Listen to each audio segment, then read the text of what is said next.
Picture a silent ember drifting toward the sun, moving so quickly that no gravity well in our system can bind it. That ember, provisionally tagged 3I Atlas, appeared in late June when the Atlas Hazard Survey cameras in Hawaii and South Africa logged a faint, fast intruder. Initial orbital fits showed an eccentricity greater than 1, the mathematical stamp of an origin beyond the sun's reach. We have met only 2 such emissaries before, 1I Oumuamua in 2017 and 2I Borisov in 2019. Now a third arrives, tugging at our curiosity and our instruments in equal measure. The object's present speed is almost 70 kilometers per second, enough to span New York to London in 90 seconds. Backtracing the path leads toward the constellation Lyra. Forward projection shows a swing past Mars on 3rd October 2025, a solar perihelion 20 days later at twice Earth's distance, and final escape by early 2026. Earth stays on the sun's far side throughout, so the risk ledger reads 0. The intrigue ledger, however, is packed. Composition sits at the top of the to-do list. A comet would sprout a gaseous veil as ice evaporates, yet deep imaging has yet to reveal any coma. An asteroid would follow purely gravitational curves, yet a whisper of extra thrust may lurk in the astrometry. The James Webb Space Telescope can cut through reflected sunlight and sample the infrared glow for water, carbon monoxide, or exotic minerals. If the spectrum comes back featureless or metallic, theories multiply. Brightness fuels the puzzle. Even with a modest albedo, the observed flux implies a body several kilometers wide, far larger than Oumuamua, whose size was measured in hundreds of meters. A highly reflective hull could achieve the same luminosity with far less mass, a possibility that keeps technosignature specialists awake. Professor Avi Loeb, already known for suggesting an artificial origin for Oumuamua, is lobbying for continuous JWST tracking to test for non-gravitational acceleration. A persistent drift unaccounted for by gravity would demand explanations that push against the boundaries of conventional astrophysics. Statistics pose the second riddle. For centuries, astronomy recorded 0 interstellar passers-by. Now we count 3 in 8 years. Better sky coverage explains part of the surge, yet simulations indicate the detection rate is still high. Either the density of galactic debris is underestimated, or transient swarms are sweeping the sun's neighborhood. The Vera C. Rubin Observatory, starting full operations next year, will clarify the odds by mapping every moving speck down to faint magnitudes every few nights. Structure forms the third unknown. Light curve monitoring can reveal whether 3I spins like a platter, a spindle, or a rubble pile loosely bound by microgravity. Oumuamua's flattened shape and unexplained kick remain controversial. A repeat would strengthen calls for new physics or new engineering. Rapid tumbling might indicate past collisions, freshly exposed ice, or even deliberate attitude control. That opportunity extends well beyond the object itself. Each interstellar visitor carries isotopic fingerprints of the chemistry that shaped alien worlds. Sampling those fingerprints, even remotely, refines models of planet formation, volatile delivery, and the migration histories of giant planets. In a decade, robotic missions may be fast enough to intercept such bodies. Today, we practice with photons. Time is tight. By September 2025, the object will vanish into solar glare. By the time it re-emerges, the outbound leg will dim below major telescope thresholds. Roughly 5 months remain for the most ambitious observations. Teams are coordinating radar pings, ultraviolet spectra, and high-cadence photometry to squeeze every bit of information from the fleeting visitor. Why should the broader public care? Because 3I Atlas is a tangible reminder that our solar system is not an island, but a crossroads. Somewhere, an unknown star flung this body into the dark, perhaps through a near miss with a giant planet, perhaps through a cataclysmic collapse of a binary pair. After wandering for millions of years, it has brushed past our doorstep, offering a message in a bottle. The galaxy is bustling, and we are part of that bustle.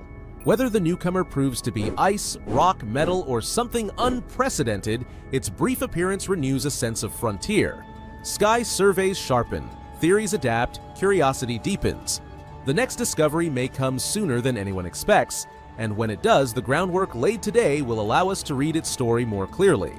For now, astronomers chase a streak of light across CCD frames, and every clear night might deliver a clue that rewrites chapters on planetary science, or adds a footnote to the search for artifacts among the stars.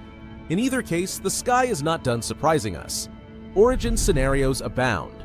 Some simulations eject 3I from a nascent planetary system after a close brush with a giant planet, while others invoke a crowded stellar nursery where passing stars fling debris across interstellar lanes. Whatever the trigger, the body has drifted for perhaps tens of millions of years, carrying the isotopic signature of an alien chemistry lab. Radio arrays will also listen for narrow-band emissions, more out of thoroughness than expectation. After Oumuamua, techno-signature protocols are standard.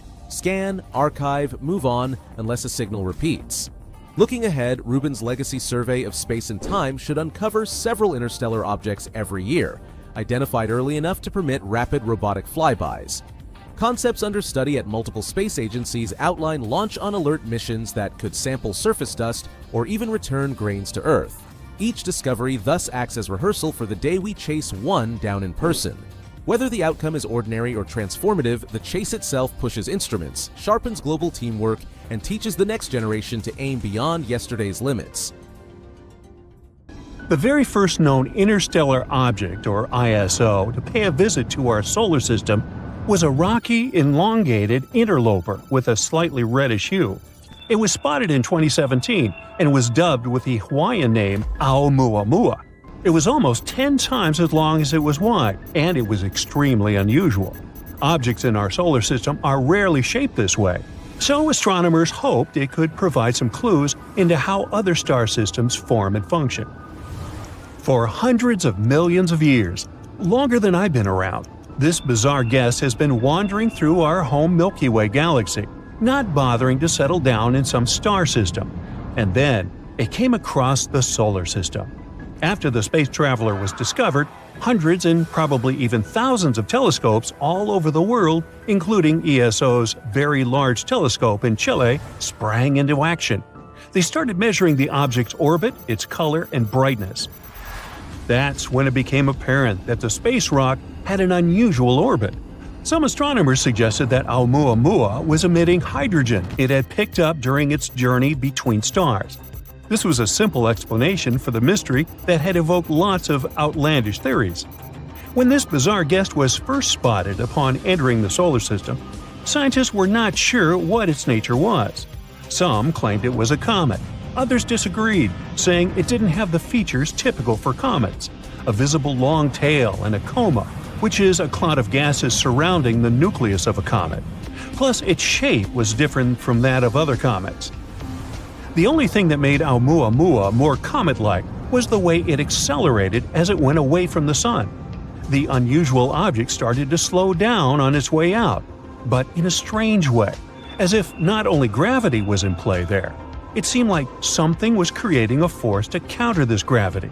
But unfortunately, this theory didn't quite fit either. The problem is that comets usually have large quantities of water ice on their surface, and as the sun heats this ice, it gets ejected as jets of gas. Those jets act as mini rocket boosters. But Oumuamua not only had no tail whatsoever, but it was also too small to capture enough solar energy to support this kind of activity. Of course, this mysterious space visitor caused some more outlandish theories. For example, some people started to claim that Oumuamua could be a spacecraft sent by a civilization living in another star system. However, scientists found a better explanation. A comet that is traveling between stars gets cooked by cosmic radiation. These rays penetrate thick layers of ice, converting up to 25% of water molecules into molecules of hydrogen. And then, this trapped hydrogen gets released when some star warms the comet. The effects of this process are almost invisible. This might be the reason why we didn't see a spectacular tail accompanying Oumuamua. At the same time, the potential comet was so small that this could produce enough force to power its acceleration. As for the amount of ice released as Oumuamua was coming closer to the Sun, it was likely too small for astronomers to spot it. Now, even though Oumuamua was the first known interstellar object to enter our solar system, it wasn't the last. In August 2019, comet 2I Borisov visited us, becoming the second ISO astronomers managed to spot. Now, no one can argue that there simply must be more visitors from faraway star systems than those two. ISOs are rare. But our solar system is pretty old. It must have been capturing some interstellar travelers over the millions and millions of years of its existence, even though they never stayed for very long. One study has taken a closer look at interstellar objects, and they concluded that these space travelers might be caught not in solar orbits, but in near-Earth orbits. The astronomers working on this project even go as far as to claim that there might be a lot of ISOs in orbit around Earth. Now, finding tiny objects in the vastness of the cosmos is extremely tricky. Think about it. What images of distant areas of space do we usually get? Mostly stars. Sometimes unclear pictures of exoplanets. Even more rarely, it can be disks of debris. But fine detail in small space objects? Almost never. So it's actually lucky for us that other solar systems send their inhabitants to visit us. Because by studying ISOs, we gain insight into the formation, evolution, and functioning of other star systems. Have you ever heard of the Oort cloud? It's the most distant region of our solar system, and it's quite unusual. You see, the orbits of the planets lie mostly in the same flat disk surrounding the Sun. But the Oort cloud is believed to resemble a spherical shell surrounding the entire solar system. It looks like a gigantic, thick-walled bubble made up of chunks of ice and other space debris as large as mountains or even bigger. Astronomers think that the Oort cloud contains billions, if not trillions, of different objects. There might also be a connection between the Oort cloud and ISOs. Because scientists think that interstellar objects might outnumber those from the solar system in this region. Even though no one has ever observed the Oort cloud directly, astronomers are sure it does exist. They made such a conclusion after observing the distribution of comets in our solar system. The Oort cloud could have formed from debris in the early solar system, but some experts argue that the largest part of this unusual shell could be interstellar in origin. If travelers from other star systems are as common as some studies suggest, lots of the bodies on the edges of the solar system are likely to have originated in other systems.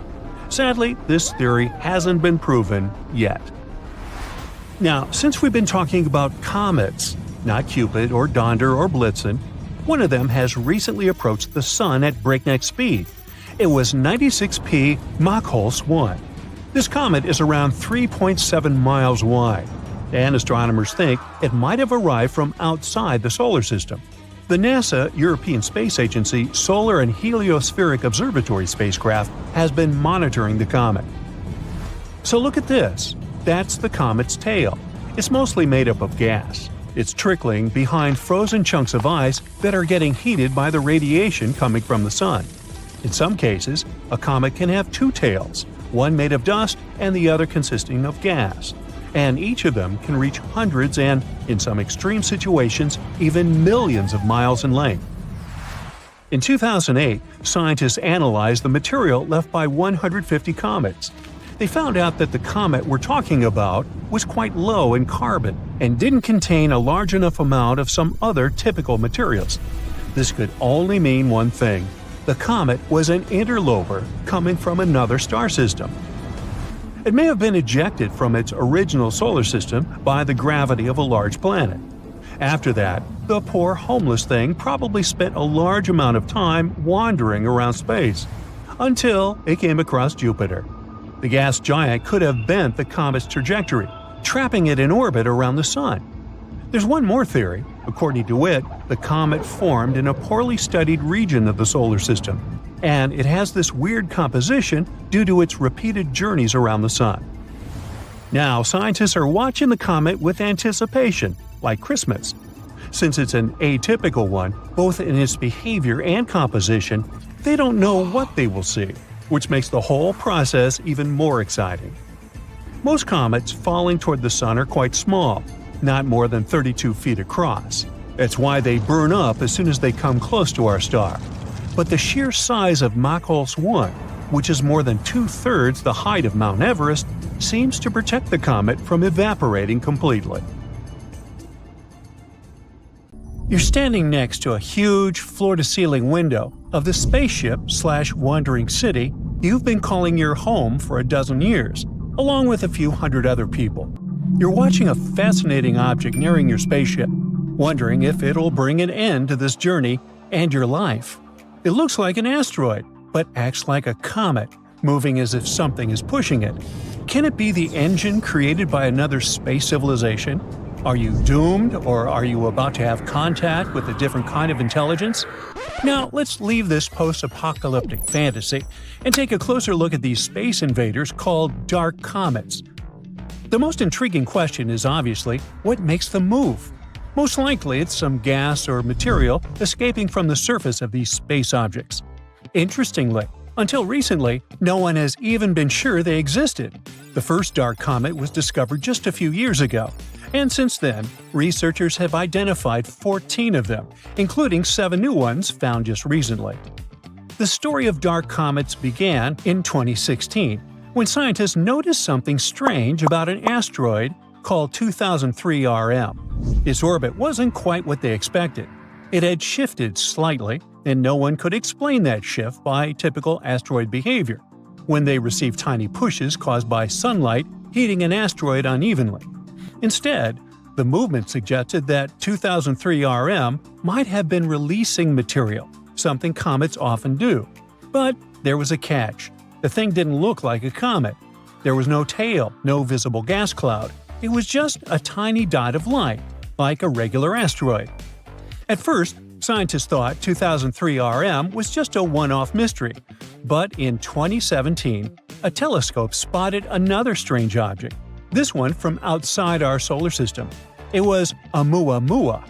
It too looked like an asteroid, but had a path that changed as if gas were escaping from it. The similarities between Oumuamua and 2003 RM made researchers think there might be more of such odd objects out there. By 2023, 7 more had been discovered in our solar system. These discoveries were enough to give this new type of object the name of dark comets. Now, scientists have enough data to start noticing patterns and learning more about their characteristics. And so, they have identified 2 main groups of dark comets. The first group, called outer dark comets, is larger, with sizes ranging from hundreds of feet to even more. They follow long elliptical orbits, similar to traditional comets that come from regions near Jupiter. The second group, inner dark comets, is smaller, usually tens of feet across. These comets move in almost circular orbits and stay closer to the Sun, near planets like Earth, Venus, and Mars. The main question these days is, where do dark comets come from? Can they be the remnants of larger bodies that broke apart? These space bodies could help us understand the history of the solar system. What if they had delivered the ingredients for life to early Earth? Once we study dark comets better, we might figure out if they contain materials like ice or organic compounds. And indeed, some researchers are sure that dark comets may contain or once have contained ice and played a big role in bringing water to Earth. According to a couple of studies, some asteroids in the asteroid belt, a region between Mars and Jupiter filled with rocky debris, might have ice beneath their surfaces, and this ice from the asteroid belt could have traveled into near-Earth space. In other words, it could be a pathway for water to reach our planet. So far, no one is saying that dark comets definitely brought water to Earth, but they might be another mechanism for moving ice from one part of the solar system to another. The study also hints at a connection between dark comets and a group known as Jupiter family comets. These are comets whose orbits are strongly influenced by the gravity of Jupiter, often pulling them inward toward the Sun. This connection makes it even more difficult to understand where dark comets come from and how they behave. Now, let's take a closer look at the differences between asteroids and comets. Traditional asteroids are rocky bodies that orbit relatively close to the Sun, typically within the ice line. This region is so close to the Sun that any ice on an asteroid surface would turn directly from a solid into a gas, leaving behind only rock. Comets, in turn, are icy bodies that form farther from the Sun. When they approach the inner solar system, their ice starts turning from a solid to a gas tube, creating a visible cloud called a coma or a tail while releasing dust and gas. Dark comets blur these definitions. They appear as rocky asteroid objects without a coma or tail, but they have behavior typical of comets, and that's small non-gravitational accelerations. These accelerations occur when ice turns into gas, giving the object a slight push. After analyzing 7 known dark comets, astronomers estimated that between 0.5% and 60% of all near-Earth objects might belong to this mysterious category. And since dark comets likely come from the asteroid belt, ice is likely to exist even in the regions of the belt previously thought to be too warm. Now, near-Earth objects, like dark comets, don't stay in the same orbit forever. The near-Earth environment is unstable, and objects typically remain there for about 10 million years. Since the solar system is over 4.5 billion years old, this means that new near-Earth objects must constantly replace those that are lost. Now, astronomers have used computer models to simulate the movement of objects under the influence of non-gravitational accelerations. They've traced the paths of these objects over a span of 100,000 years and discovered that many ended up in the same regions where we find dark comets today. Now, do you remember that space rock 2003 RM, which was the first to be called a dark comet? Well, it provided a particularly interesting clue. Its elliptical orbit brings it close to Earth, then out near Jupiter, before returning to Earth again. This trajectory matches what scientists would expect from a Jupiter family comet, an object that was likely knocked inward from its original orbit. Most of the other dark comets studied, however, seem to have come from the inner regions of the asteroid belt, closer to Mars. Dark comets are often small and spin rapidly. Astronomers often describe them as dirty ice cubes, all because these objects are a mix of rock and ice, and when they cross the ice line, their ice begins to turn into gas. This process not only causes those small non-gravitational accelerations, but also increases their spin rate. And the faster these objects spin, the easier they can break apart into smaller fragments. The pieces that break off also have ice, and as they spin faster and faster, they break into even smaller pieces. This process continues until you're left with very small, fast-spinning objects. This cycle of fragmentation helps explain why dark comets are often so tiny. But it could also mean there are more of them than we currently know about. The dark comet research provides new insights into the distribution of ice in the solar system and its potential pathways into the near-Earth environment. It also raises intriguing questions. For example, how much ice remains hidden in the asteroid belt? Or could dark comets have played a role in delivering water or organic materials to Earth? One of the most important points is that dark comets may represent a significant part of near-Earth objects.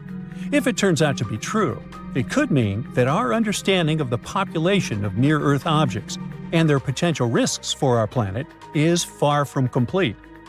The processes shaping dark comets, from sublimation to fragmentation, could be a major factor in the evolution of icy bodies throughout the solar system. Luckily, these days, scientists have an opportunity to combine advanced modeling with observations, which can eventually shed light on that very elusive class of objects that could have clues to the history of water and life on Earth. Look at this comet! Recently, it's erupted 4 times in less than 48 hours and has become nearly 300 times brighter than normal. This is the most powerful set of eruptions the comet has had in over 3 years. Should we worry here on Earth? Well, I wouldn't say scientists are worried. They're super excited. First, let me give you a little background. 29P is what astronomers call a Centaur comet. Those are icy objects that orbit the Sun in the space between Jupiter and Neptune. What's interesting about centaurs is that they're kind of like cosmic hybrids because they're moving from one kind of space body to another. They start their life as far-out objects in a lifeless, freezing cold zone beyond Neptune.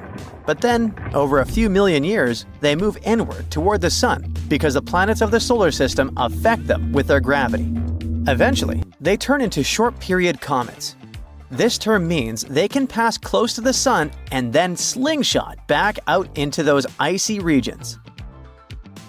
Centaurs, and their name indeed comes from a hybrid half-horse, half-human creature popular in Greek mythology, are especially interesting because they're basically leftovers from the formation of our solar system, kind of like cosmic fossils.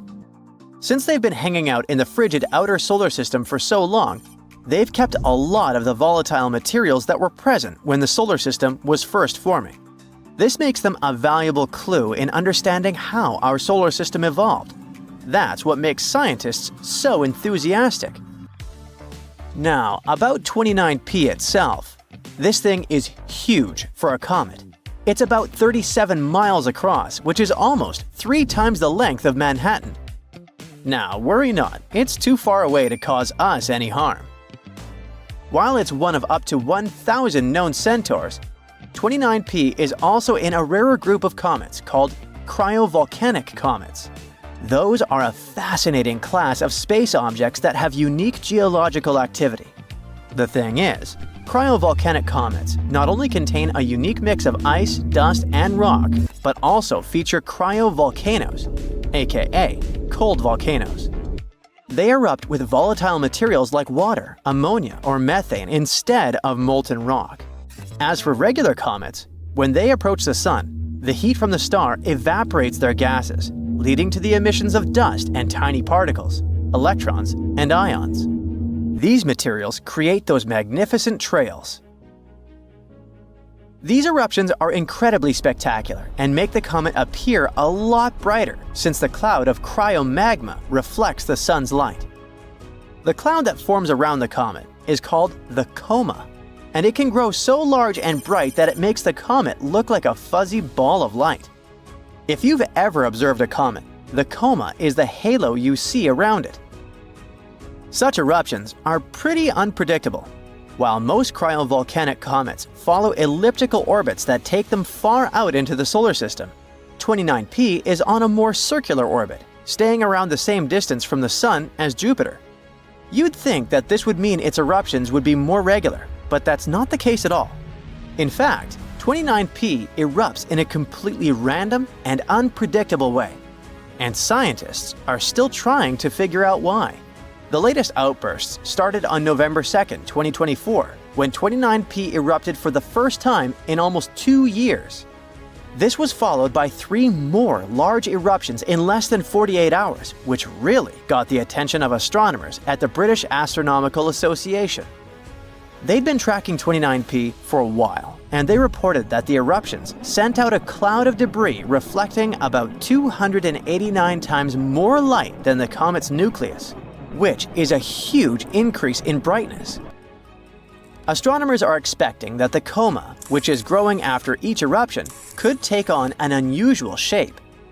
The multiple outbursts might cause the coma to expand in a weird, irregular way. This is especially interesting because 29P hasn't had a major eruption like this since November 2022. Then it threw out over 1 million tons of debris. The last time it had a massive outburst was in September 2021, when the comet had multiple eruptions in quick succession. In addition to the confusion about its eruptions, 29P is pretty different from most other comets. Most comets have elliptical orbits that take them far out into the solar system. They spend decades, centuries, or even thousands of years far from the sun, only to erupt when they get close. But 29P doesn't do that. No, it orbits the sun once every 15 years and stays at about the same distance as Jupiter. This strange behavior makes astronomers even more eager to figure out what's going on with it. Another cool thing about 29P is that it doesn't ever get close enough to the sun to grow a tail like other famous comets, such as the once-in-a-century comet, Tsuchinseng Atlas, which has recently made headlines. It passed the closest to Earth in 80,000 years. NASA's James Webb Space Telescope has been keeping an eye on 29P, helping solve some of the mysteries about the comet. And it has recently made another groundbreaking discovery. It has detected jets of CO2, good old carbon dioxide, coming from the comet. This was the first ever detection of CO2 jets on this particular comet. Webb has also discovered a jet of carbon monoxide coming from the comet. It can tell us a lot about the composition of the comet and its outbursts. What's especially interesting is that the jets seem to come from different parts of 29P's nucleus. Even though Webb can't actually figure out the nucleus itself because it's too small to see in detail, The jets coming from different locations on the comet's surface suggest that the nucleus may be made up of multiple objects. These objects might have different compositions, and it's possible that the nucleus is more of a composite body made up of smaller chunks that came together over time. Strangely, astronomers haven't detected any water vapor in the comet's atmosphere. That's unusual because the atmospheres of most comets often contain water. Our comet might lack water vapor due to the extremely cold temperatures on its surface. It could prevent water from evaporating or vaporizing.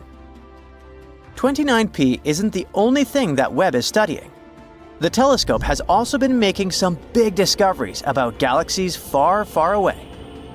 For example, Webb has recently spotted a galaxy with a pretty complicated name which appeared about 1 billion years after the Big Bang. What's super weird about this galaxy is that the gas in it is shining brighter than the stars, which is really rare. This could be a missing link phase in the evolution of galaxies, something that could help astronomers understand how galaxies transitioned from the very first stars, called population 3 stars, to the types of galaxies we see today. The stars in this galaxy are much hotter than we see in modern galaxies in local universe, around 144,000 degrees Fahrenheit, compared to the typical 72,000 to 90,000 degree Fahrenheit of stars today.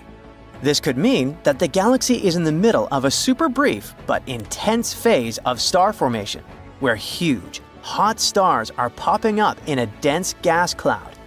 And this gas cloud is glowing so brightly because it's being hit with tons of light from these stars. The research team behind this discovery says that although the galaxy doesn't have population 3 stars, because the data shows it has too much chemical complexity, it still could be a guide for understanding how galaxies evolved, from the first stars to the galaxies we're familiar with today. There are still so many questions about this galaxy. Is it a rare phase? Or is it something that happens often in the early stages of galaxy formation? Astronomers are hoping to study more galaxies like this one to figure it out. Our solar system is full of mysterious objects that come from, well, everywhere. In October 2017, researchers in Hawaii spotted a mysterious thing that they dubbed a muamua. This means a visitor from a faraway land in Hawaiian, or that's a really big cow. It followed an escape orbit. It literally escaped from its planet's gravitational pull, like throwing a ball into space, never to return. This meant that this weird thing arrived from somewhere outside of our solar system. There were tons of theories about what it was, from a simple asteroid to an extraterrestrial spacecraft.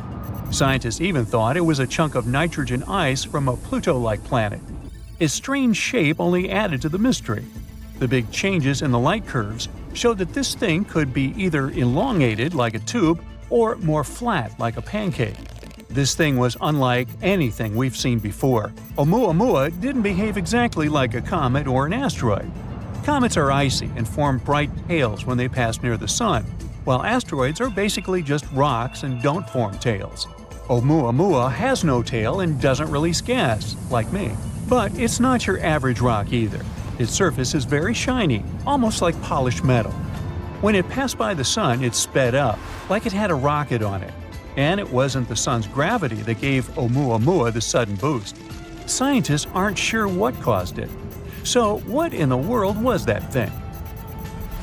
After years of study, scientists now think that Oumuamua is probably a comet with frozen hydrogen on its surface. This hydrogen reacted with sunlight, speeding up the comet and changing its path. Oumuamua likely got all that hydrogen from being exposed to tons of cosmic rays for a long time. It got some nice red tint from them as well. Oumuamua was a visitor from a young, chaotic solar system where collisions and migrations happen all the time. Such systems often toss many small objects around. It might have been pushed out by a planet like Jupiter, whose gravity is so insanely strong that it can fling huge things into outer space. The same thing often happens with comets here. Oumuamua already left our solar system, although similar objects visit us sometimes, about once per year. To learn more about these mysterious guests, astronomers plan to send a probe to chase Oumuamua. We'll use Earth's and Jupiter's orbits to slingshot it fast enough to catch up with the comet. But some of the unexpected visitors stayed a bit longer.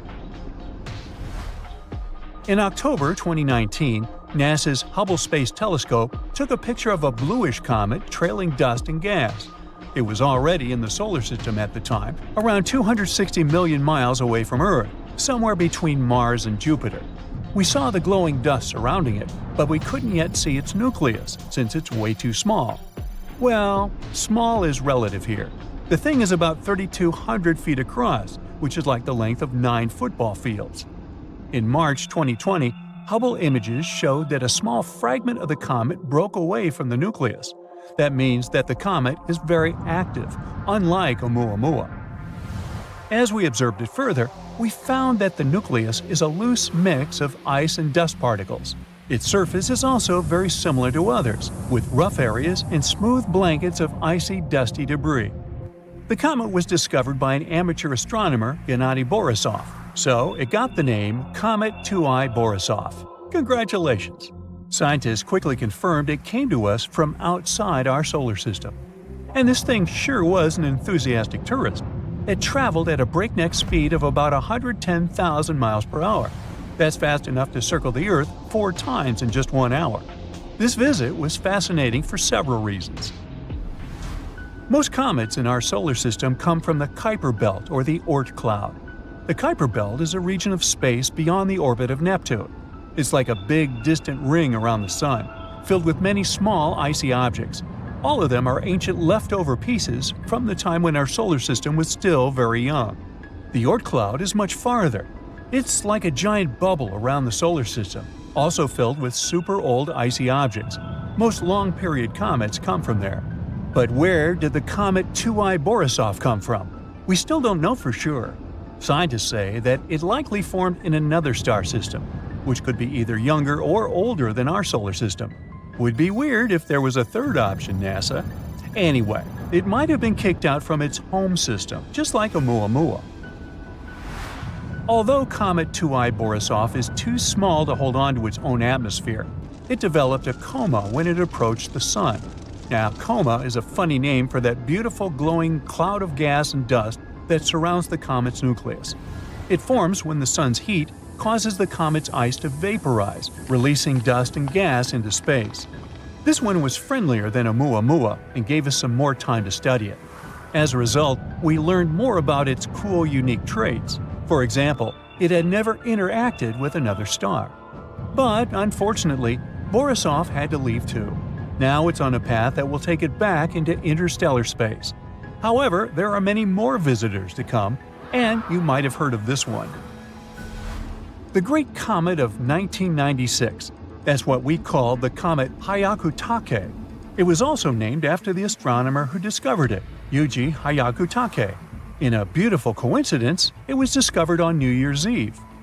On March 25, 1996, this thing passed by incredibly close to Earth, only about 0.1 astronomical units away, a bit farther than the Moon. It passed over the North Pole. This made it one of the closest comet encounters in 200 years. It was visible worldwide, and it looked very bright and beautiful in the sky, stretching out widely. And it didn't stay for one night only. It got more and more visible during March, becoming one of the brightest objects in the night sky by the end of the month. The comet only fully faded by the end of May. It's a long-period comet, which means it takes hundreds of years to orbit the Sun.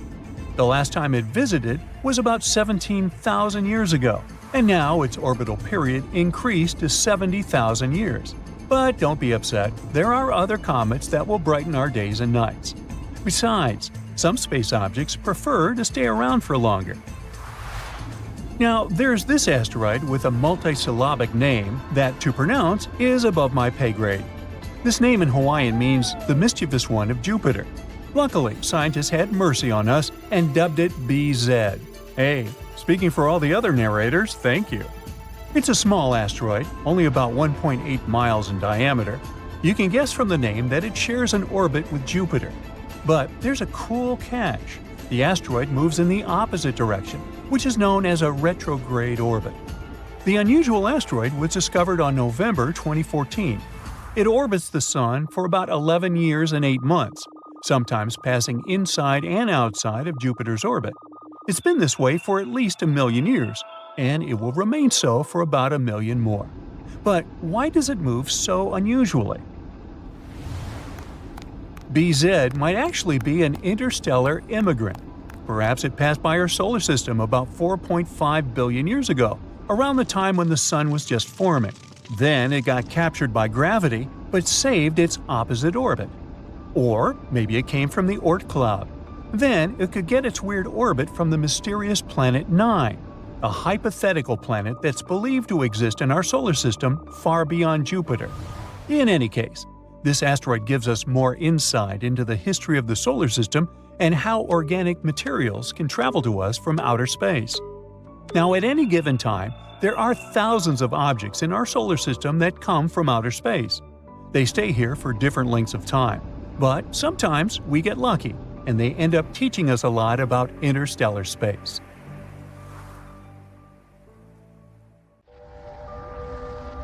The legend of the Black Knight satellite tells us that a spaceship of extraterrestrial origin has been orbiting Earth for many years. Sounds crazy, right? But over the years, the supporters of the theory have gathered a lot of evidence to prove it. So let's look at it and judge for ourselves. 1899. Famous scientist Nikola Tesla built a giant tower in his laboratory in Colorado Springs. This tower was supposed to allow him to study atmospheric electricity and wireless energy. Everything went fine until one day he discovered something unexpected. The tower began to catch a signal that seemed to be artificial. At first, Tesla thought that the signal was coming from somewhere in the atmosphere, but it turned out that it had been coming from an even greater height, from outer space. Tesla decided that this signal was sent by some extraterrestrial life. However, the scientific community ignored his theory. Although they respected Tesla's genius, they still considered him to be a weirdo. But a few years later, Tesla's reports were confirmed. The inventor of the wireless radio, Guglielmo Marconi, intercepted similar signals. Then in 1927, Norwegian radio engineer Jørgen Holst noticed something unusual. When he sent signals at a certain wavelength, they were sent back to him a few seconds later. At first, he thought it could be an ordinary radio echo. It's not uncommon for short radio waves to bounce between Earth and the stratosphere. This phenomenon is called propagation, but usually it happens very quickly, in about 1/7 of a second after the original transmission. However, the signals that Holst received took about 15 seconds to get back. They also didn't match the radio echo people were used to. The engineer wasn't the only one to witness this phenomenon. Many radio enthusiasts discovered and confirmed these signals, but no one found any explanation. So what was it? Could Tesla have been right this whole time? Let's unpack this. First of all, the signals did exist, and they've been documented by many people. However, Tesla and Marconi's signals and Holst's echoes are completely different things. In reality, Tesla and Marconi caught signals coming from pulsars. Pulsars are rapidly rotating neutron stars. Those get born when stars greater than our Sun finish their life cycle. After that, they become neutron stars and receive such a strong impulse that they begin to rotate at an insane speed. At the same time, the radio waves pulsars emit reach very far as our planet. Pulsars were discovered only in 1968, so it's not surprising that Tesla and Marconi couldn't explain the data they had received. But what about Jørgen Holst? What he discovered is now known as LDEs, or long-delayed echoes. It's a more complicated concept because, to be honest, these echoes still remain a mystery.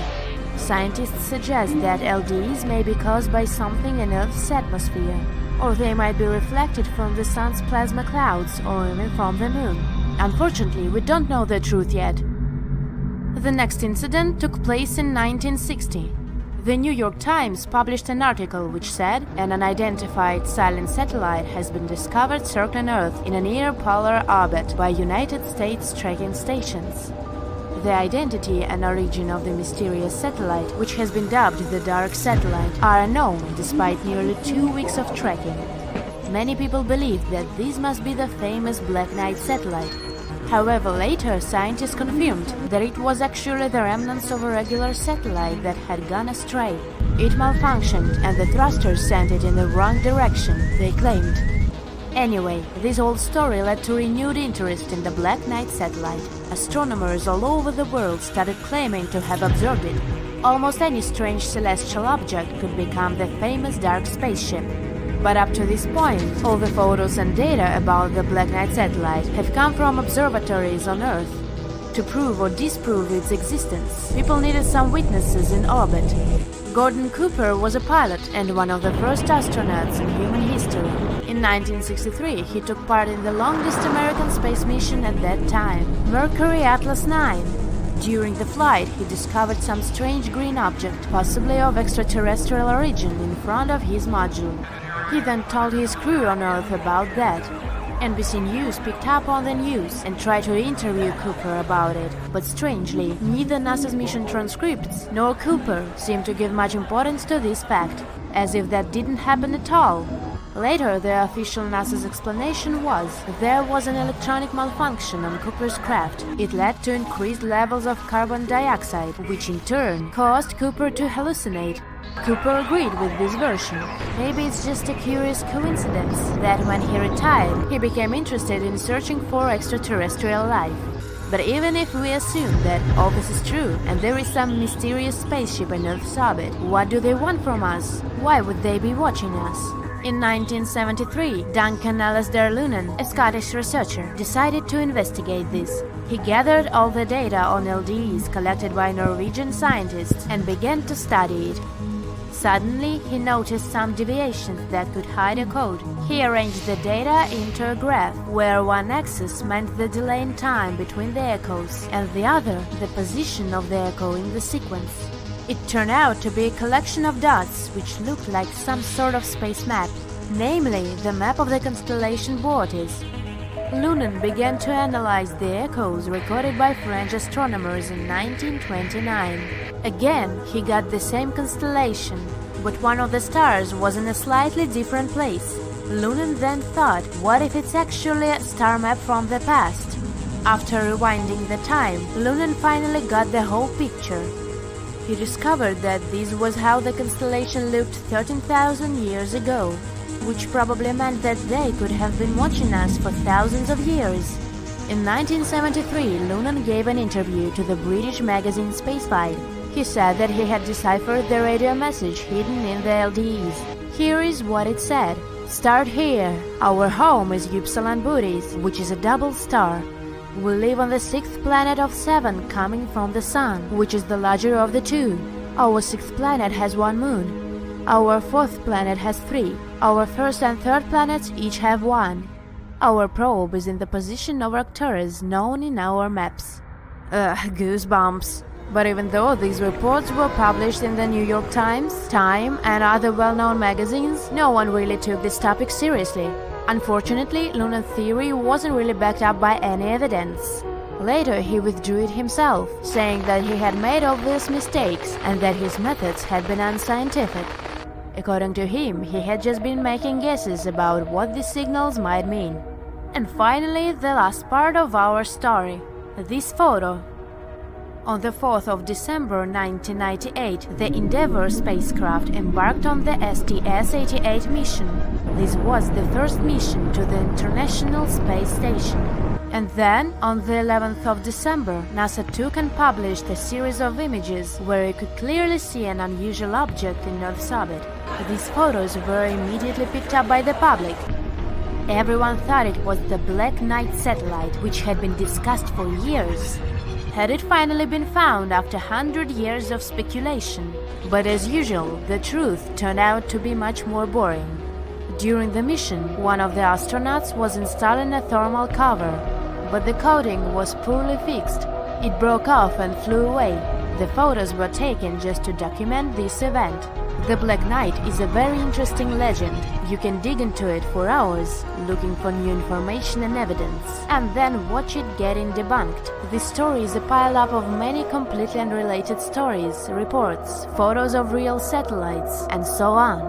All this was mixed into one incoherent, illogical urban legend. Illogical but very fascinating indeed.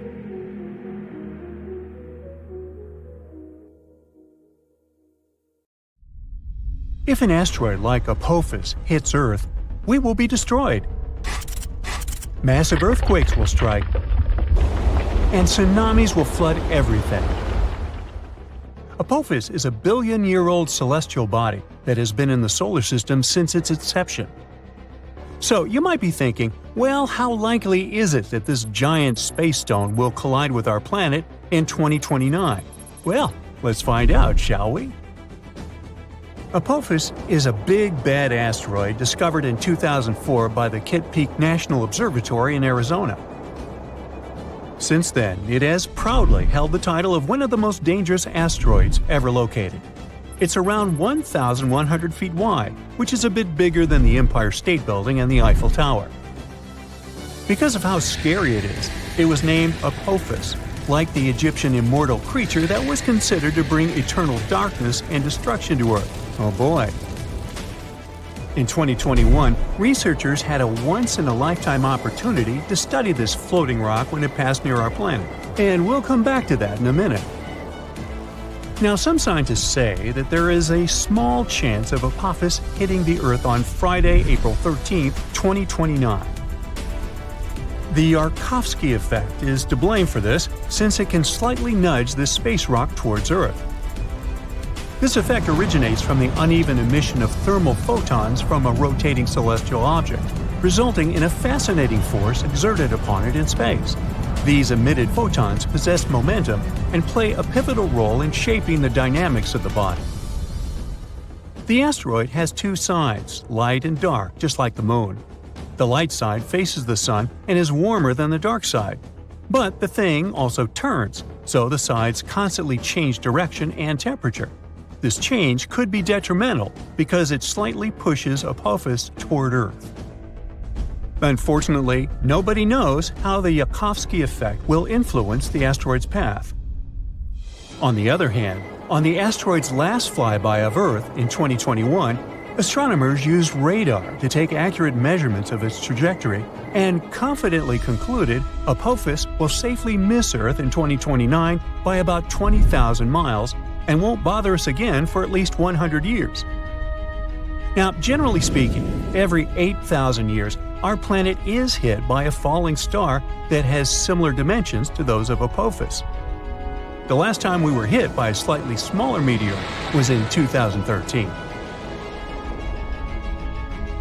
A new spacecraft developed by NASA called the OSIRIS-REx was launched in 2016 to collect samples from another slightly less terrifying celestial body called Bennu. 4 years later, it finally arrived at the thing, got some samples, quickly said goodbye to Bennu, and started traveling back towards Earth. The samples were safely stored in a capsule dropped in Utah. So far, this has been the most significant sample ever taken from an asteroid. After the delivery, the spacecraft didn't waste any time and started chasing Apophis. Now, OSIRIS-REx has been renamed to OSIRIS-APEX, and is currently playing tag with Apophis. With some luck, on the 2nd of April 2029, when the asteroid zips close by Earth, the spacecraft will reach Apophis and land on it. It will stay on Apophis for 18 months, collecting valuable information and taking thousands of pictures. The asteroid will be monitored with the help of powerful telescopes. At some point, Apophis will get too close to the Sun, and then all the monitoring work will be on Osiris's apex back. If you live in Europe, West Asia, or Africa, you're one of those lucky people who will have a once-in-a-lifetime opportunity to see Apophis with the unaided eye. It'll be visible in the sky in these regions in 2029, and those who have telescopes will be able to spot it once again in 2036. OSIRIS-APEX will experience some problems because the asteroid has a thick crust, and the spacecraft won't be able to collect data as easily as it did with Bennu. OSIRIS-APEX has a unique thruster that will blow all the dust from Apophis while landing. This will be a perfect chance to analyze the surface of the asteroid to see what it's made of. The craft will spend 1.5 years mapping the asteroid, trying to detect changes in its shape.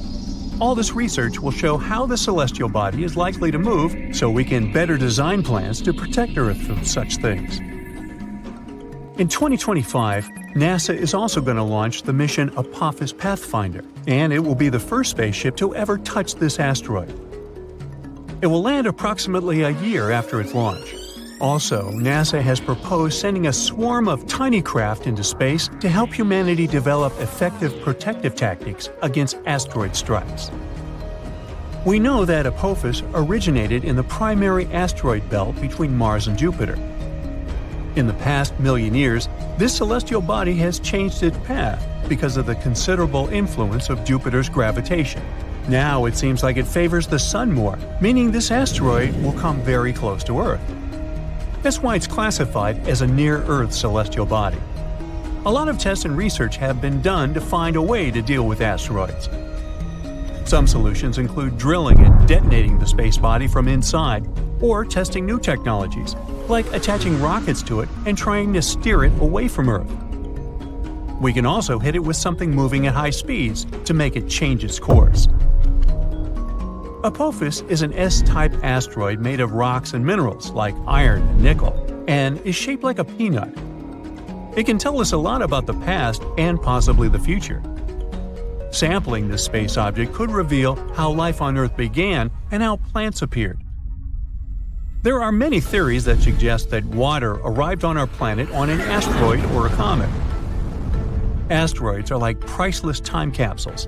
Unlike rocks on Earth, which have undergone thousands of changes, like erosion, most celestial bodies are still intact and much easier to study. When meteors fall on Earth, they get covered in debris that's impossible to clean. That's why studying Apophis while it's still in space is so important. Also, some asteroids are made of precious metals like platinum. Right now, we have a high demand for metals that we use in production, and mining metals on Earth is quite tricky. Just one large meteor might have iron, nickel, gold, and platinum that could last us millions of years.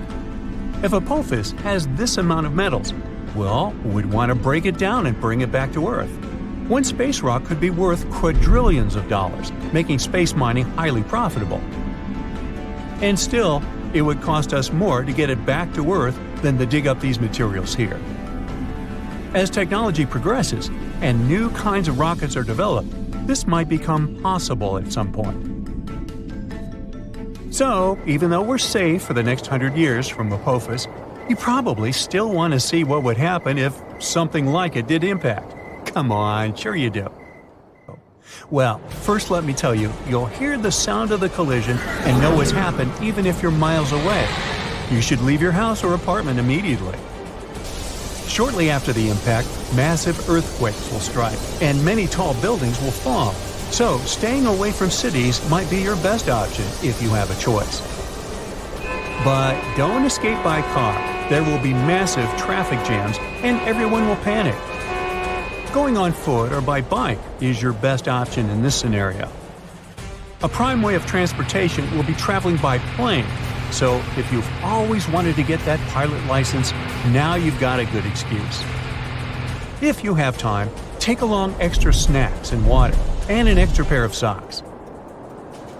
It's nice to live by the ocean or the sea, but in this scenario, it's the worst place to be, because giant tsunami waves will hit coastlines after the impact.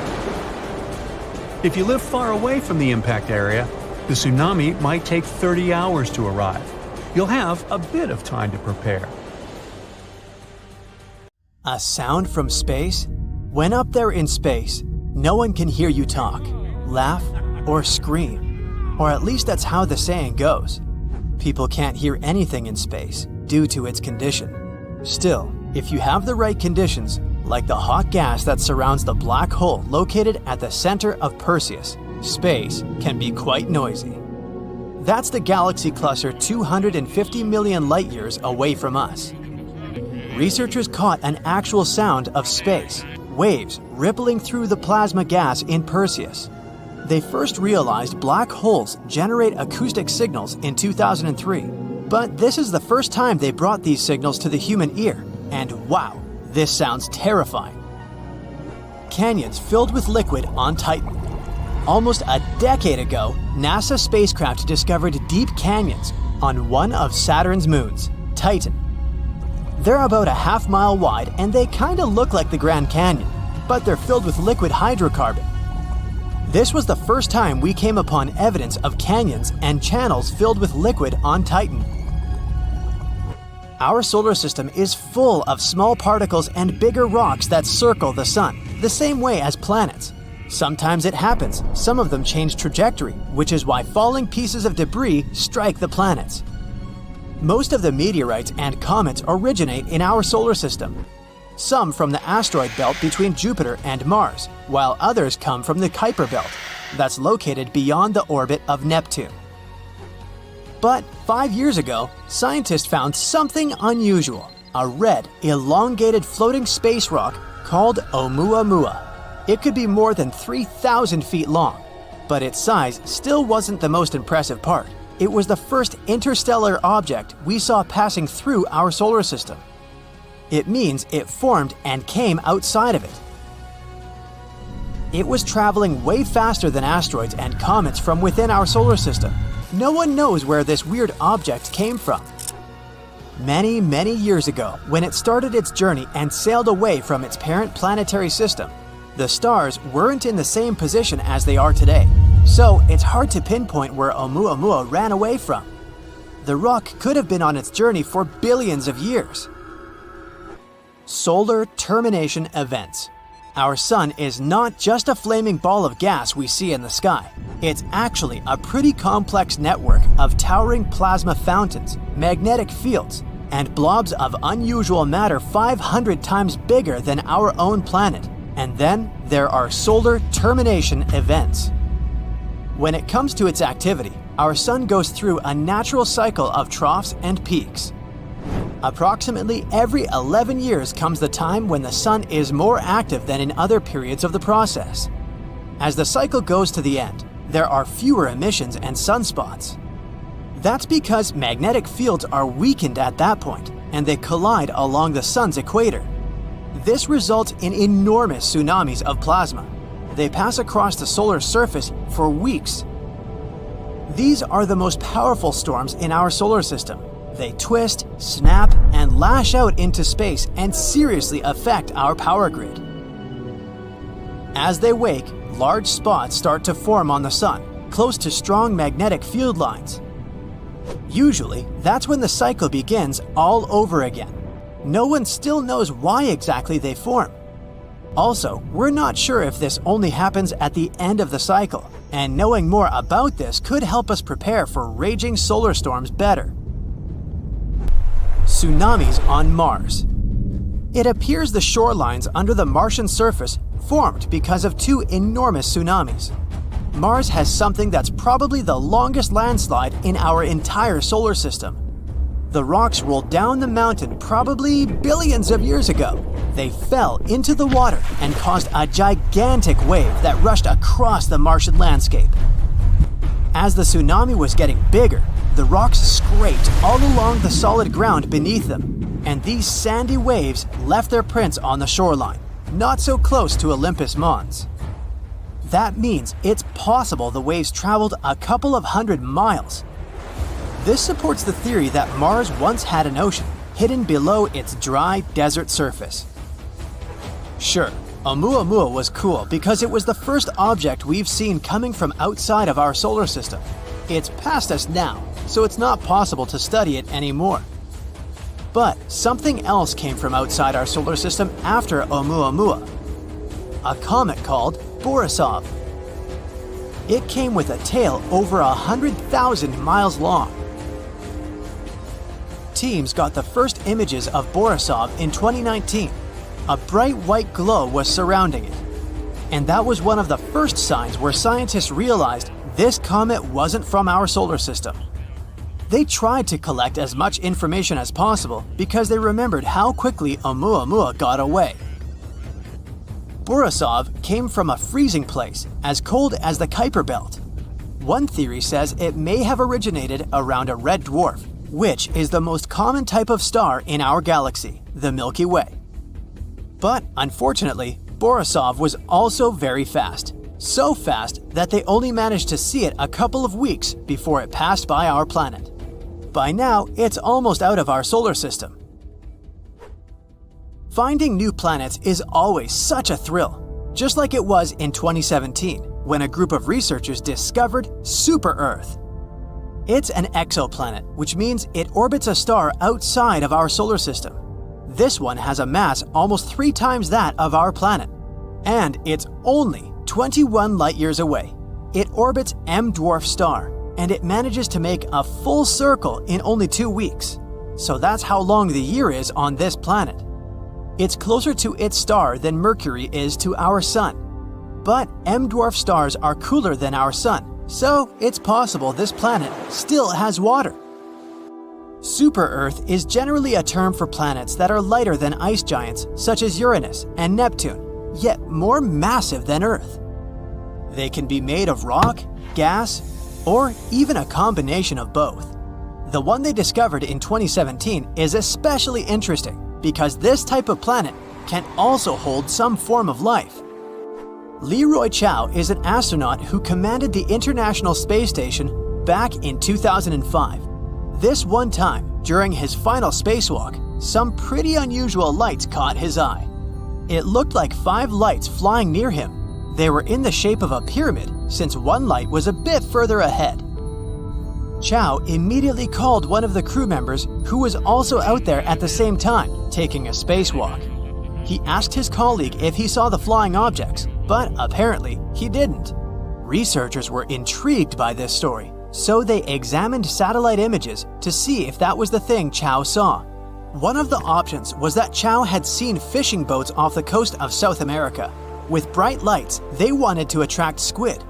But since it was twilight time, the rotation of our planet may have made them appear to fly by. Neutron stars slamming into each other. After a massive star comes to its end in a strong supernova explosion, its core falls apart. Then it forms the densest form of matter we know about in the whole universe, called a neutron star. In only a couple of the first few seconds after a regular star begins transforming into a neutron star, the energy there is equal to the total amount of light all stars in the universe emit. At least the part we can observe, which is still a lot. It's hard to determine their real size, but picture it this way. The length of Manhattan with 1.5 times the mass of the Sun. If a star here were any denser, it would just collapse and form a black hole. Scientists captured 2 of these stars colliding a couple of years ago, and such impacts are extremely powerful. They create gravitational waves that lead to a ripple in space-time, but they produce heavy elements like platinum and gold. Let's do some quick math. A commercial airplane can fly at 575 miles per hour. Our rockets fly into space at 26,400 miles per hour. But this asteroid breaks all records and zooms at 33,000 miles per hour. That's 43 times faster than the speed of sound. At that speed, you could cross the Atlantic Ocean in just 5 minutes. The worst part is that this thing could crash into the Earth. This is asteroid 2021 RX-9. It's 120 feet wide. That makes it 1/3 the size of a football field. It was only recently discovered, and scientists were able to calculate its orbit. It's not round like most planets. It's an ellipse, like if you squeezed a donut a little bit. RX-9 begins its journey toward the center of the solar system, about 273 million miles from the Sun. It crosses the asteroid belt, then the orbit of Mars, and the orbit of Earth. It makes a circle around our star and then shoots back like a slingshot. The asteroid will move away from the Sun until the star's gravity forces it to begin its return journey. RX-9 makes one such round trip in 2.5 Earth years. Although the orbit of this asteroid intersects with that of our planet, it's not dangerous to us. The closest it'll get to Earth is 7.5 Earth-Moon distances. But there are many other asteroids in space. RX-9 could collide with them and change its trajectory. And that could put it on the list of potentially hazardous asteroids. And this thing is asteroid 2021 NY1, and it's already on the list. It's as big as 2 Statues of Liberty, and it's moving through space at 6 miles per second. So this asteroid could take you to the moon in just 11 hours. Its orbit is also elliptical.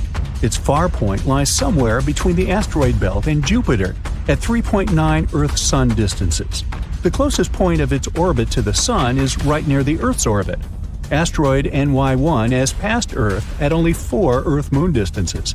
It'll make a circle around the Sun and head back to its starting position. The asteroid makes a complete orbit in almost 4 Earth years. The record for the closest approach to Earth belongs to asteroid 2020 VT4. It's a rock the size of a bus, and it flew at an altitude of 230 miles above Earth. For comparison, the International Space Station orbits our planet at 250 miles. So it literally flew over our heads in the region of the South Pacific Ocean, and we didn't even know this asteroid existed.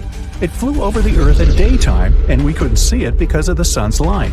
Scientists only learned about this asteroid 15 hours later. If it had fallen on Earth, well, let's say we could have had a very bad day. Although this asteroid was small, it was moving extremely fast. That gave it a tremendous amount of energy. But we have a shield that protects us from space rocks, our atmosphere. It's full of air particles.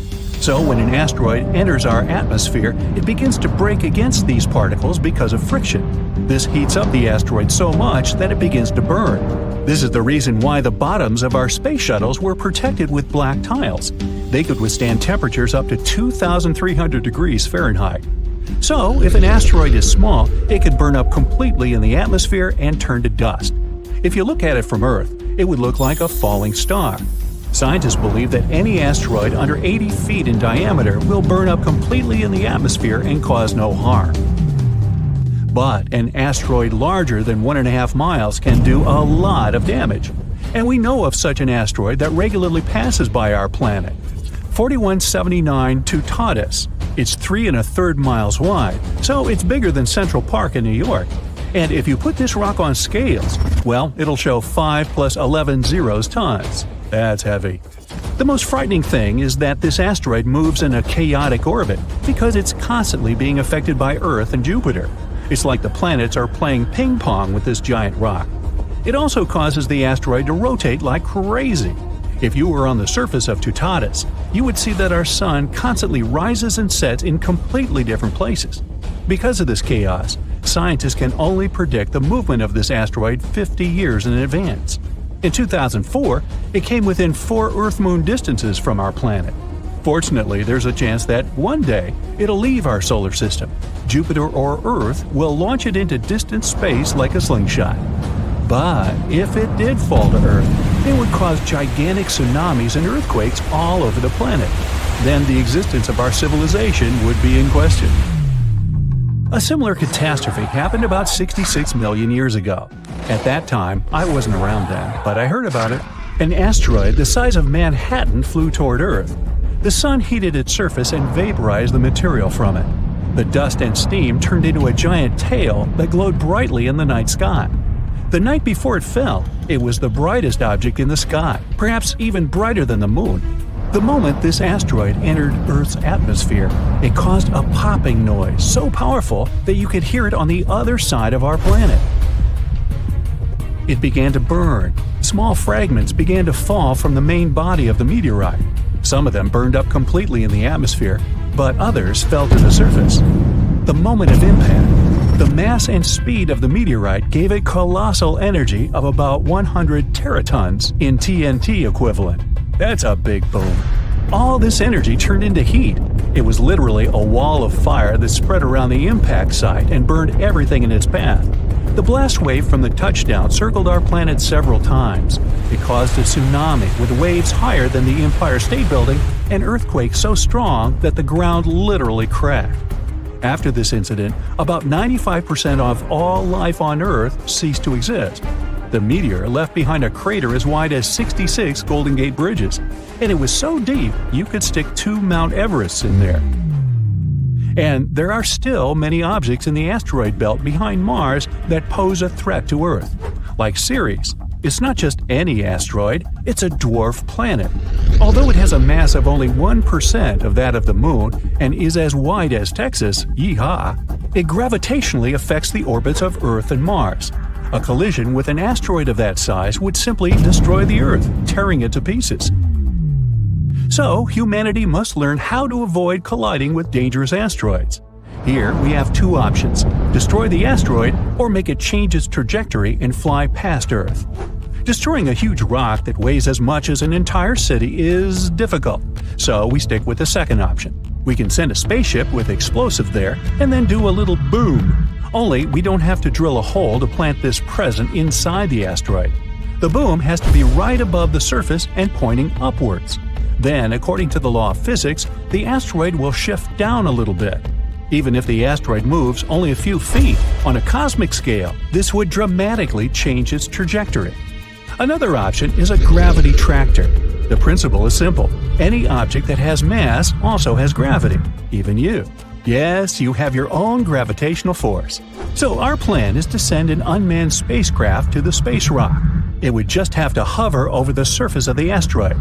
Then the space rock will attract the spacecraft, but the craft's engines will resist. As a result, the asteroid itself will start pulling toward the spacecraft. Voila! Earth is saved. We can also use solar power. All we have to do is build a giant space station out of thousands of magnifying lenses and send it to the sun. When we spot a dangerous asteroid, the station will focus the sun's rays on the surface of the asteroid. The ice from its surface will begin to evaporate and move upward. The reactive force will push the asteroid down. Or deliver a giant cloak of shiny material like foil to the asteroid. If you wrap the asteroid in such material, it'll reflect the sun's rays. Again, the rays are reflected one way and push the asteroid slightly the other way. This method can only work if we have a few years to spare before the asteroid arrives. Another strategy is to attach a solar sail to the asteroid. It would work like a parachute, only it won't be braking against the air, but against the sun's rays. And the simplest option? We could attach conventional rocket engines to the asteroid. Then we can not only change the trajectory of its flight, but also control it. And if a big asteroid appears on the horizon, we can use the controlled space rock as a giant ram.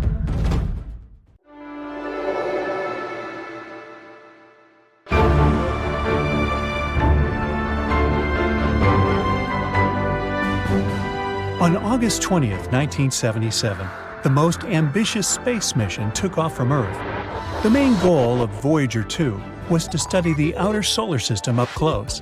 It became possible because of a rare alignment of planets. Voyager 2 was supposed to study all the gas giants of the solar system: Jupiter, Saturn, Uranus, and Neptune. Astronomers also hoped it would be able to find and explore the edge of the solar system. Since Voyager 2 was built for interstellar travel, the probe was equipped with a large 12-foot wide antenna.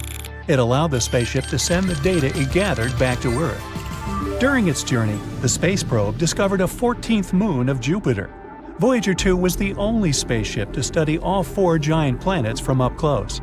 It was the first human-made object to fly past Uranus, where it found 2 new rings and 10 new moons.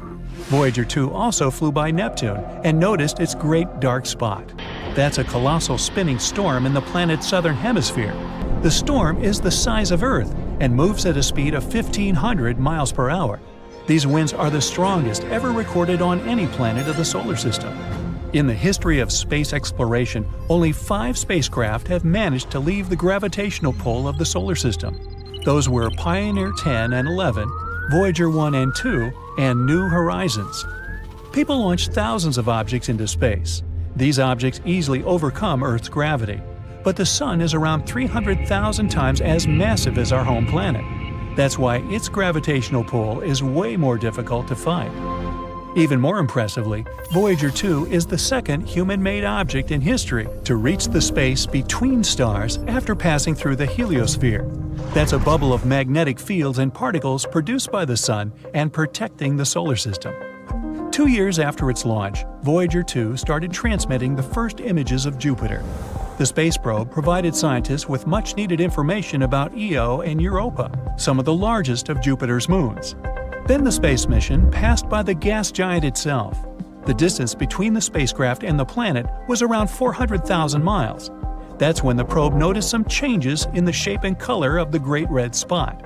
It's an enormous, long-lived storm system, like a hurricane on Earth, but much, much larger. 2 years later, Voyager 2 reached Saturn. It discovered spokes and kinks in some of the planet's rings. While the spacecraft was flying behind and up past the gas giant, it passed through the plane of Saturn's rings.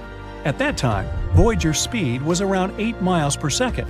For several minutes, the probe was hit by thousands of micron-sized grains of dust. This kept shifting the probe's direction, and its control jets had to fire many times to stabilize the vehicle. After Voyager 2 explored Uranus and Neptune, it headed out of the solar system. Its instruments were put in low power to save energy. In August 2007, the spacecraft passed the terminal shock. It's the boundary marking the outer limit of the Sun's influence.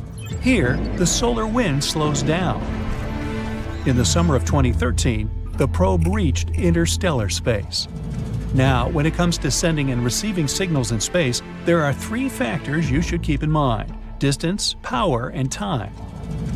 The farther away a spacecraft is, the farther a signal has to travel before it reaches it, and the longer it takes for this signal to catch up with the spacecraft. And when it finally gets there, it's extremely weak. Another problem is that once the spacecraft is launched, it can't be upgraded. It's literally stuck with the technology it was outfitted with. Plus, such spaceships as Voyager 2 are powered by radioactive fuel. When special material radioactively decays, it releases heat that gets converted into electricity. Unfortunately, the more material decays away, the less power the spacecraft has for receiving and transmitting radio signals. Despite this issue, we haven't lost the connection with Voyager 1 and 2. That's because new and more powerful technologies appear on Earth. Signals people send can reach much farther than before. That's why it was possible to stay in touch with Voyager 2, which entered interstellar space in 2018 and has already traveled almost 12 billion miles away from Earth. But in March 2020, the main piece of equipment that allowed scientists to exchange signals with the spaceship was switched off. After the communication with the spacecraft stopped, NASA spent around 11 months upgrading its deep space network and installing new hardware. The DSN is an international array of huge radio antennas that help astronomers on Earth communicate with interplanetary missions. These antennas are located in California, Madrid, and Canberra. The one used to keep in touch with Voyager 2 is a 230-foot wide dish in Canberra. This is the only equipment that can send commands that can reach the probe. This antenna, known as DSS-43, started operating in 1972, 5 years before Voyager 2 and 1 were launched. At that time, it was only 210 feet across. Since then, the dish has received a lot of repairs and upgrades, but these 11 months were the longest the antenna was offline. In October 2020, the antenna was finally ready for a trial after all the upgrades and repairs. The mission operators sent a set of commands to Voyager 2, and after many months of radio silence, the spacecraft returned the signal. The probe confirmed it had heard the call. After that, the spacecraft carried out the commands. While the dish was offline, the mission operators could actually receive scientific data and health updates from Voyager 2. Astronomers kept getting data from interstellar space, the region outside the Sun's heliosphere, but they couldn't send any commands to the probe since it had traveled too far away from Earth. The upgraded antenna received 2 new radio transmitters, and it was done just in time. One of the transmitters, that was used to communicate with Voyager 2, hadn't been replaced in almost 50 years. The antenna also got new cooling and heating equipment and other electronics necessary to support the advanced transmitters. Now, a curious thing about the Deep Space Network is that its radio antennas are positioned in a very precise way. They're spaced equally around the globe. This way, almost any spacecraft can stay in touch with at least one facility at all times. But Voyager 2 is an exception. In 1989, it made a close flyby of Triton, Neptune's moon. It was the only close encounter people had with the 8th planet of the solar system and its moon. By the way, Triton is the largest known object that is believed to be born in the Kuiper Belt. That's a donut-shaped ring around the Sun full of icy objects. Voyager 2 discovered Neptune's ring system and its tiny inner moons. The probe also gathered a lot of amazing information about Triton. For example, it became clear that the moon is covered in cryovolcanoes. Instead of spewing molten rock, these volcanoes spit ice consisting of water, ammonia, and methane. When the New Horizons spacecraft flew past Pluto more than 25 years later, it discovered the same phenomenon on the dwarf planet. Anyway, to make this detour, Voyager 2 had to travel over the gas giant's North Pole. But this changed the probe's trajectory, deflecting it southward relative to the planes of the planets. Since then, Voyager 2 has been moving in that direction. And now, the spacecraft is so far away that it's out of reach of the radio antennas in the Northern Hemisphere, those in Madrid and California. This makes DSS-43, which is located in the Southern Hemisphere, the only dish powerful enough in broadcasting just the right frequency to send commands to Voyager 2. Voyager 1, the probe's faster-traveling twin, didn't change its trajectory. After passing by Saturn, it took a different path. That's why now it can easily communicate with the two facilities in the Northern Hemisphere. The upgrade the Canberra Deep Space Communication Complex has gone through can also benefit other space missions. For example, the Mars Perseverance rover that landed on the Red Planet on February 18, 2021. The dish will also be crucial for exploring other planets and the Moon.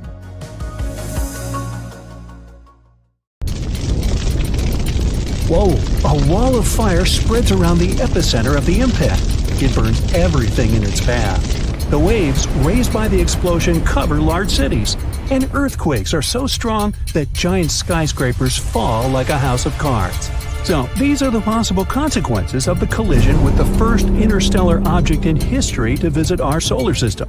We discovered it in 2017, but we're still not sure what it is: an asteroid, a comet, or a spaceship of some outer space civilization. So far, scientists have named it Oumuamua. Sounds like a Hawaiian cow. Well, whatever it is, its speed is much faster than other asteroids, about 54 miles per second. At that speed, you could cross the US from coast to coast in less than 3 minutes. So this asteroid could travel from Earth to the Sun in about 2 months. By comparison, our rockets can travel up to 17,000 miles per hour. The same trip across the United States would take them about 9 minutes.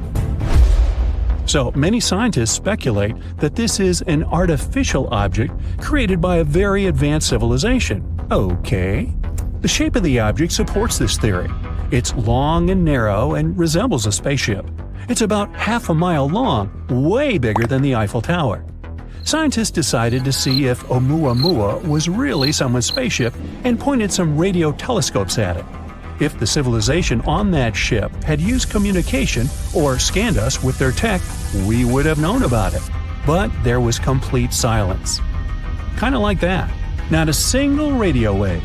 But that doesn't disprove the theory of outer space civilization. To find out for sure, we decided to determine the weight of the object. To do that, we use light. More precisely, its reflection. You see, different materials reflect light differently. We take an unknown black stone, for example.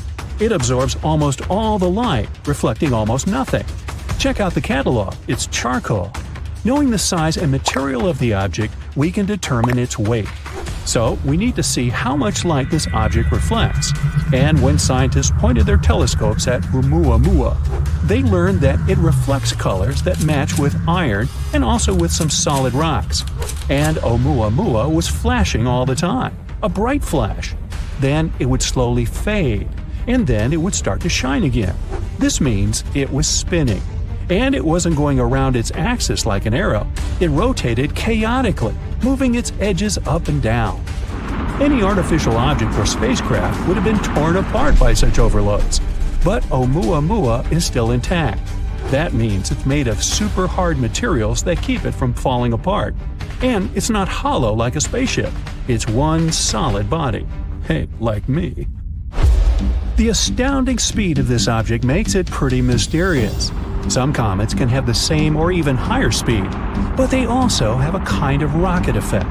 So when a spaceship starts from the launch pad, you see fire bursting out of its engines. Every second, the rocket mixes fuel with oxygen, ignites them, and ejects them at a tremendous speed. According to the laws of physics, this is like pushing off a wall. The rocket sort of jumps up from the combustion gases it throws down. That's how the rocket creates thrust and accelerates. Comets work on a similar principle. The sun's rays hit the surface of the comet. Light elements like ice start to evaporate. That gas goes one way, the comet goes the other. Just like a rocket, the comet is pushing off the evaporating gas and accelerates. This gas also forms the comet's long tail. It's as if the massive rock is dragging all this gas behind it. I can relate. Or it's like a car pulls air with it when it goes at high speed. But Oumuamua is not a comet, and it doesn't have that tail, and it doesn't have the same rocket effect as a comet. So it couldn't have accelerated to that speed. But some scientists believe that Oumuamua used to have a tail. Although we discovered it in 2017, it entered our solar system in 1995, and it was hit by the sun's rays even back then. When we discovered this asteroid, it had already lost about 95% of its mass. It simply evaporated. Other scientists believe that Oumuamua got this velocity during its birth, somewhere far away in another star system or nebula. Perhaps it was a dramatic collision of some exoplanet with another cosmic object. The colossal explosive energy of the collision threw the elongated shard into outer space. Or it could have been a supernova explosion. When a star reaches the end of its lifespan, it becomes a red giant. It's an inflated version of the star, hundreds of times bigger. Then it shrinks and explodes with tremendous force. The blast waves can travel many light years away from the epicenter, and it's one of the brightest events in the universe. So the supernova might have torn some exoplanet to pieces. One of them, Oumuamua, gained a lot of energy and speed and began its long journey toward Earth. This might explain why Oumuamua keeps spinning so wildly. But recently, scientists published a theory that Oumuamua may be a giant block of ice.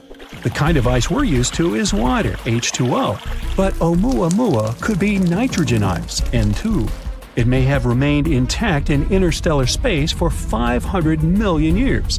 And when it arrived in our solar system, nitrogen ice could have reflected 2/3 of the sun's rays, so it didn't heat up as much. That explains why Oumuamua doesn't have a tail.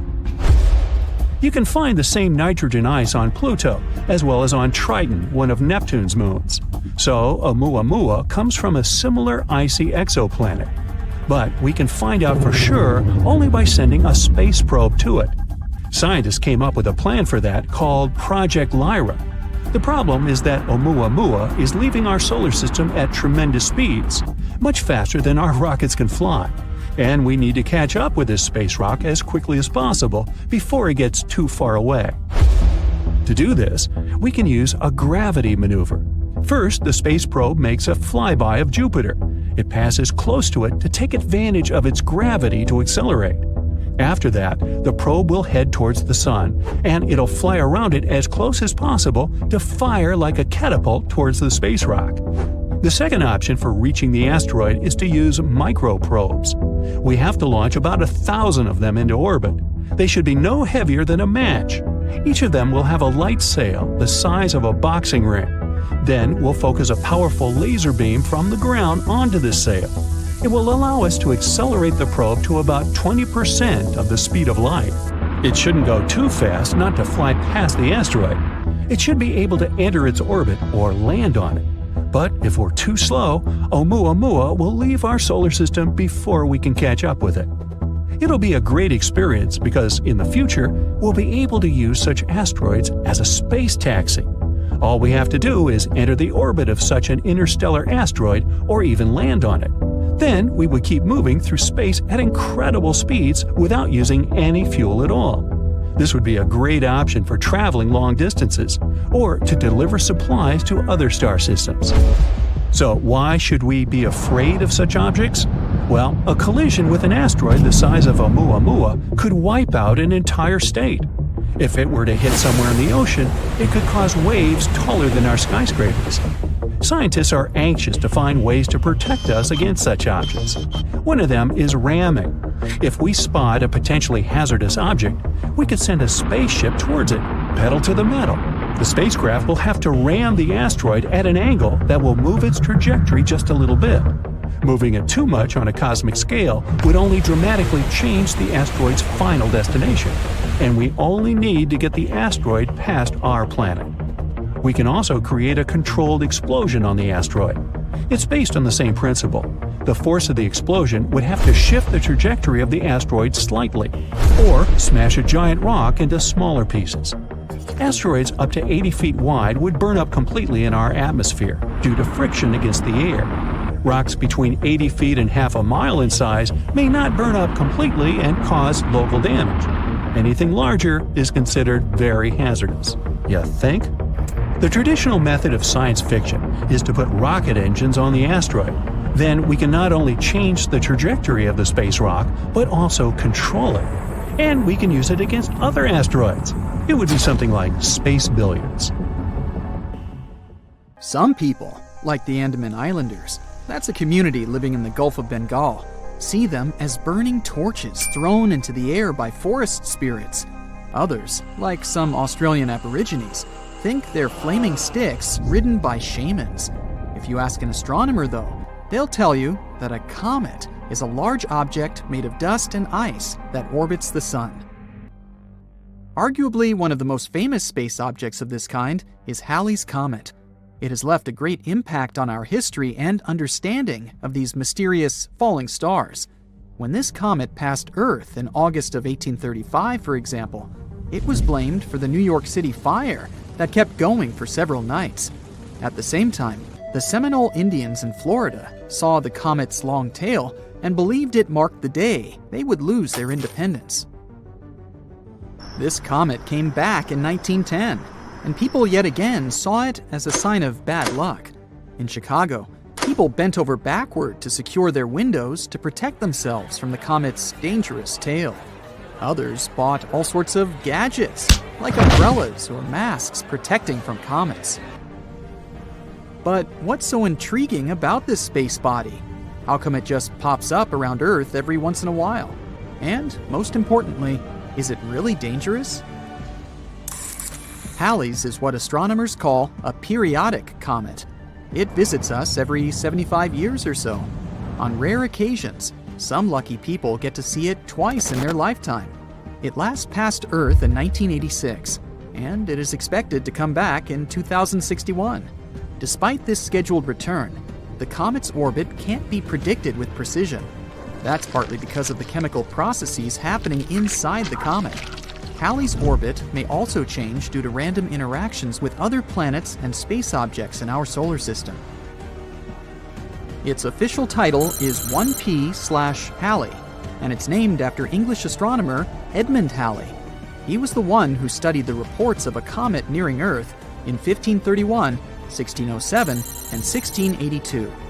Based on his calculations, he concluded that these three occurrences had been, in fact, the same comet, returning over and over again. He also predicted its return in 1758. Halley's discovery also pointed out that some comets, like this one, orbited the Sun, but their journey was not circular. If you look at it in 2D, Halley's orbit looks like an elliptical wire dangling from the Sun. Sadly, Halley didn't live to see the comet's correctly predicted return, but it was named after him.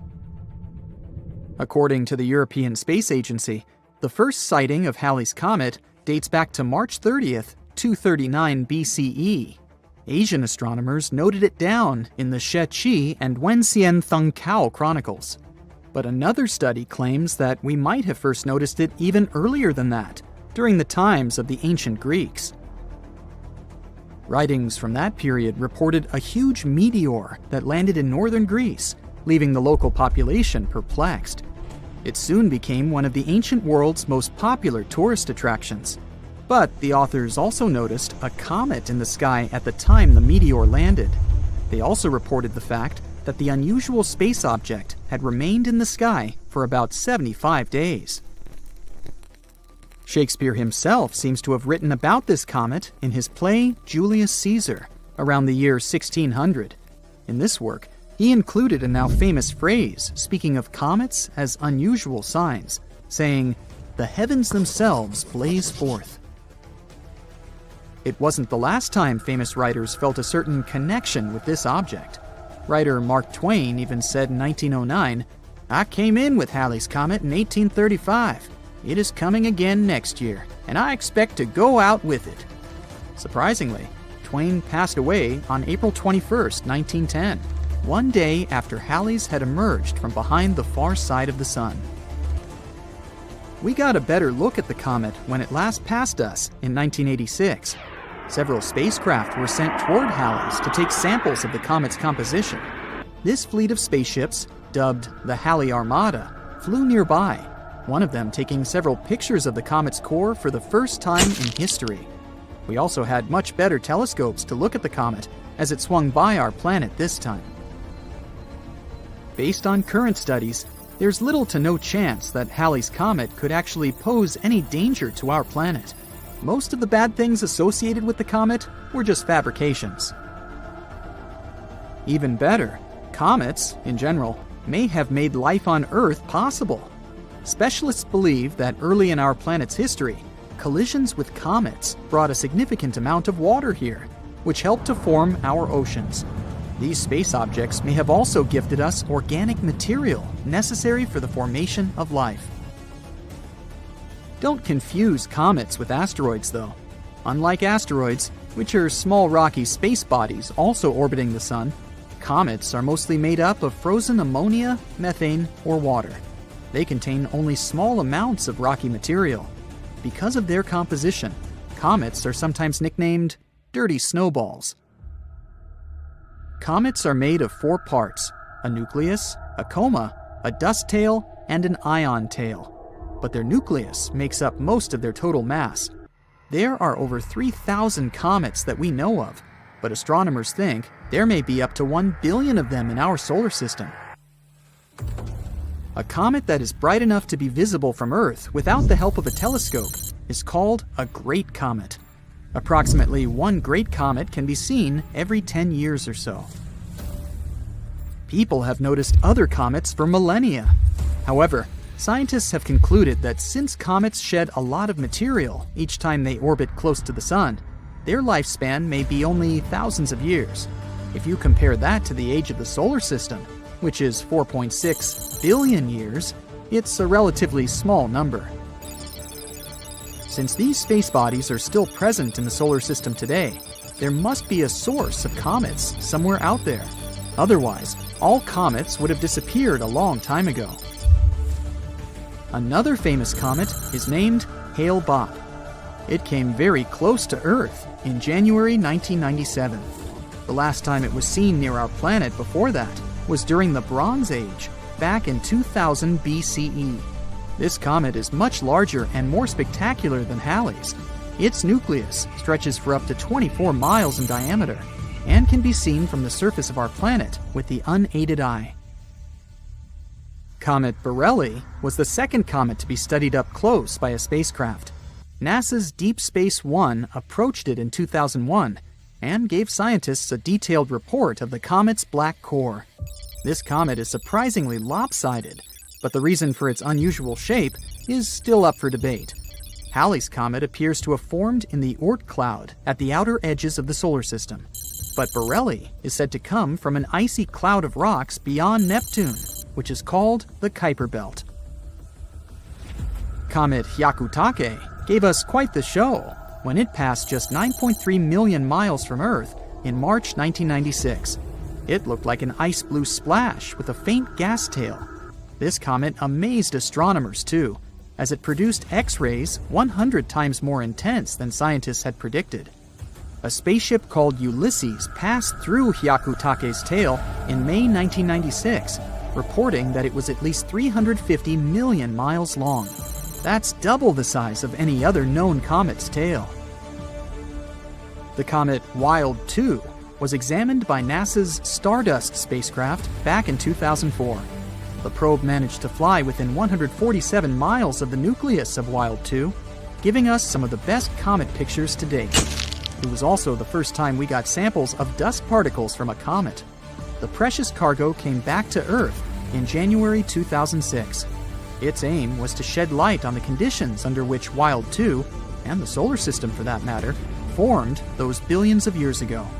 Wild 2 is about 3 miles in diameter and covered with craters and cliffs. Living on our beautiful planet might seem safe, but only until you start thinking of all those dangers lurking just around the corner, or in the vast darkness of the cosmos. Let's see what may eventually lead to the end of planet Earth. With each new potential threat, it gets more and more terrifying. Consider yourself warned. First of all, let's talk about hypercane. This natural disaster can get really extreme. A hypercane is a theoretical hurricane of unsurpassed power. It would occur if the ocean became overheated as a result of climate change, or a massive volcanic eruption could trigger it. In any case, these conditions would create a hurricane, which, unlike regular hurricanes, would stretch way beyond the lower stratosphere. The speed of such a storm would reach 500 miles per hour. The pressure inside the hypercane would be so low that it wouldn't let it wear out as quickly as other hurricanes. The hypercane could last for weeks on end. But the worst thing? It would likely damage or even destroy part of Earth's ozone layer, and the hole could be the size of the entire North American continent. Then we've got super destructive tornadoes. A tornado is a violently rotating column of air. It usually extends from a thunderstorm and is in contact with the ground. Inside a thundercloud, warm, humid air rises upward, and cool air falls down along with rain or hail. Such conditions can lead to the appearance of spinning air currents inside the cloud. Interestingly, these air currents start out horizontal, but at one point they can become vertical and drop down from the cloud, becoming a tornado. Some tornadoes are narrow, rope-like swirls, but others turn into wild funnels. Tornadoes are ranked with the help of the enhanced Fujita scale. A weak tornado normally lasts for a few minutes and doesn't move faster than 100 miles per hour. The next level is a strong tornado. Such whirlwinds can last for 20 minutes or so and have winds of up to 200 miles per hour. And then we can also have violent tornadoes. Those can last for more than an hour and move at a speed of between 200 and 300 miles per hour. On average, around 1,000 tornadoes occur in the USA every year. There's even a region that got named Tornado Alley. It's a 10-state area in the Midwest, but tornadoes can happen in any state. One of the most destructive natural disasters was the tri-state tornado in the USA. It was the world's longest-lasting single tornado that traveled 220 miles through Missouri, Illinois, and Indiana. At the same time, the average tornado's path is usually no longer than 5 miles. But what if one day, a tornado much bigger and way more powerful than any we've experienced before swiped through countries and continents? It would leave behind total destruction and devastation. And how about a supercell thunderstorm? It's the least common type of thunderstorm, but it's the most dangerous. It's likely to cause severe weather, damaging winds, very large hail, and even violent tornadoes. What makes supercells unique is a deep and persistent rotating updraft called a mesocyclone. Supercells can potentially last for hours and cause great havoc. An asteroid impact could end all forms of life on Earth too. If a space wanderer was large enough, it could cause widespread devastation, like it happened with the 9-mile-wide asteroid from 66 million years ago. It's rumored to have destroyed 3/4 of the planet's plant and animal species, including dinosaurs. Depending on the asteroid's size and the speed of its approach, the impact could lead to massive fires, tsunamis, and the eternal winter effect. It happens when the debris ejected into the atmosphere blocks sunlight and disrupts the global climate. Luckily, we'd probably notice such a large asteroid coming close to our planet with the help of our equipment long before the collision and would have enough time to get rid of this threat. It would be our very own sun that would bring our world to an end. Our star is a gigantic, constantly changing ball of molten gases. Every once in a while, it spews out bursts of energy, solar flares. They often go hand in hand with something called coronal mass ejections. Those are giant bubbles of ionized gas that can accelerate to incredible speeds.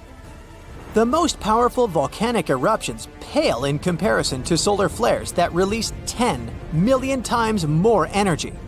Within a few minutes, one solar flare can give out billions of tons of charged particles.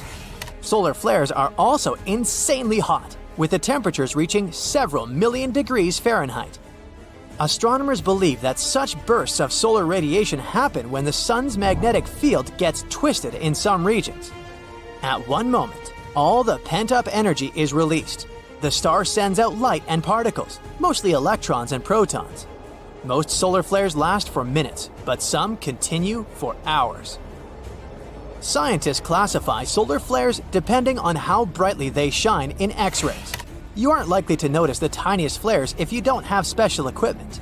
Medium solar flares lead to fleeting radio blackouts at the poles, but nothing too serious.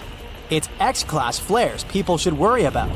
They cause the strongest and longest-lasting solar storms. Now, if you had gamma-ray vision, you'd be able to see immensely bright flashes. They occur every day, outshine everything around you, and then disappear again.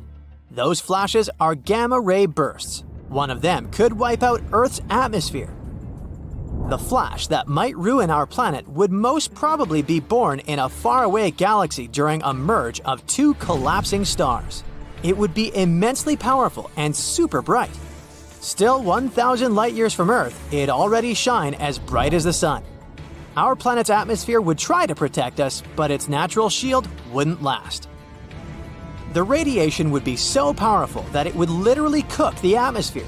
It would create nitrogen oxides that would destroy the ozone layer.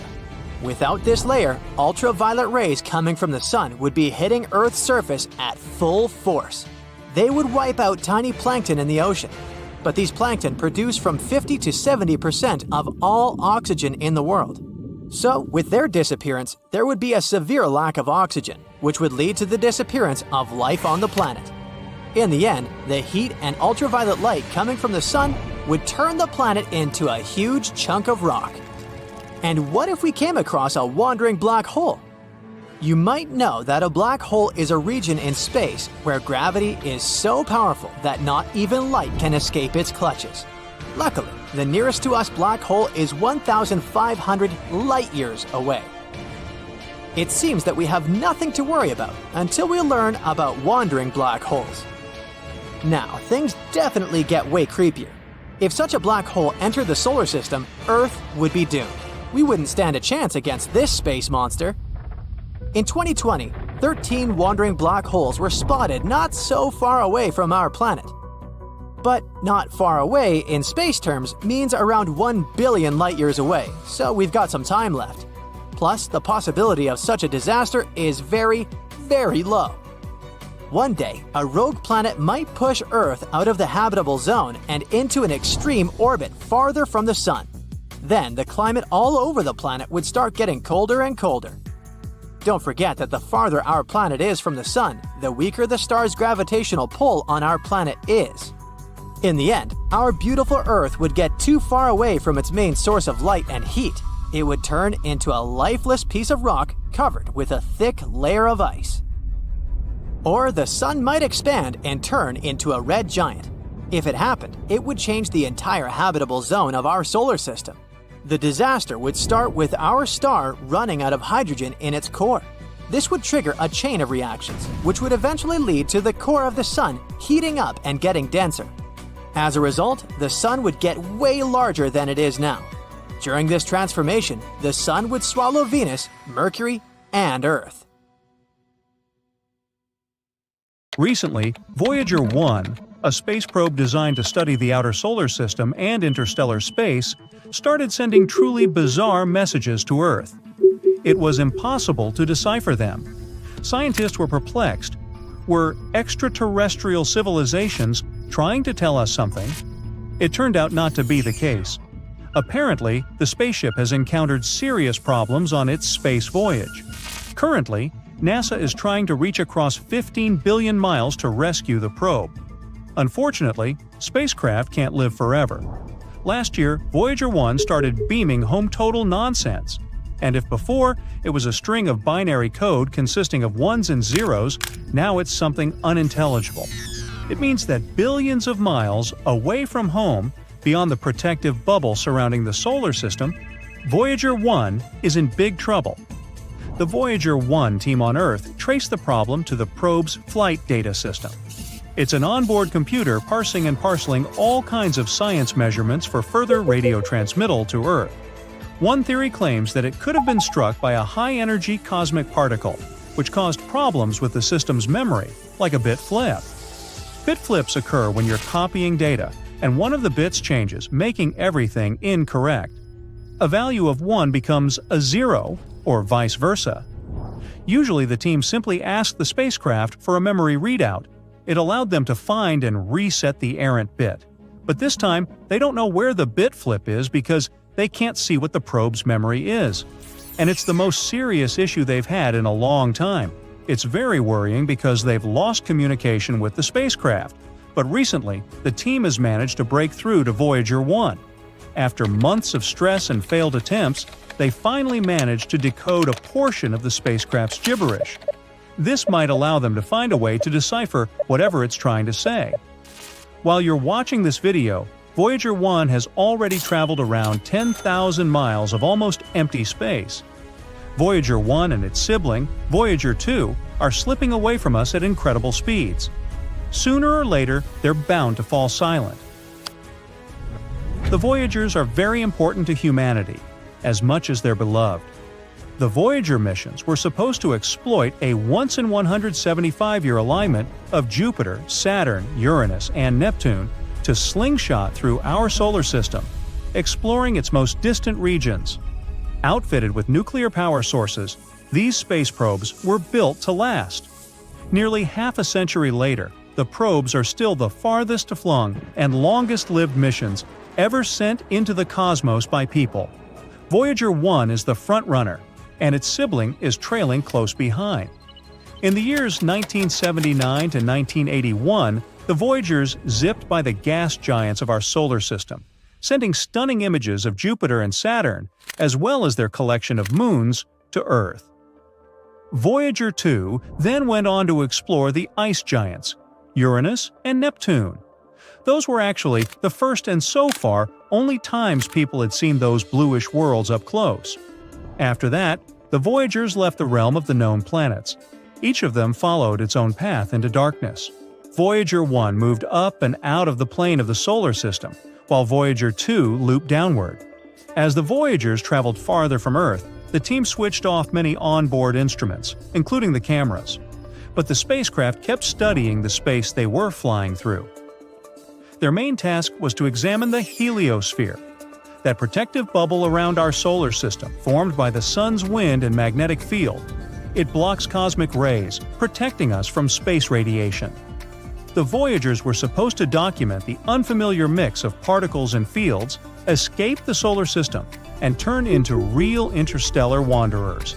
It happened in 2012. Voyager 1 crossed the boundary where the sun's influence waned, and if before we could only make guesses about what was beyond that barrier and how it shielded Earth from the harshness of the cosmos, now Voyager 1 could tell us directly about the stuff filling space between stars. Voyager 2 followed its sibling in 2018.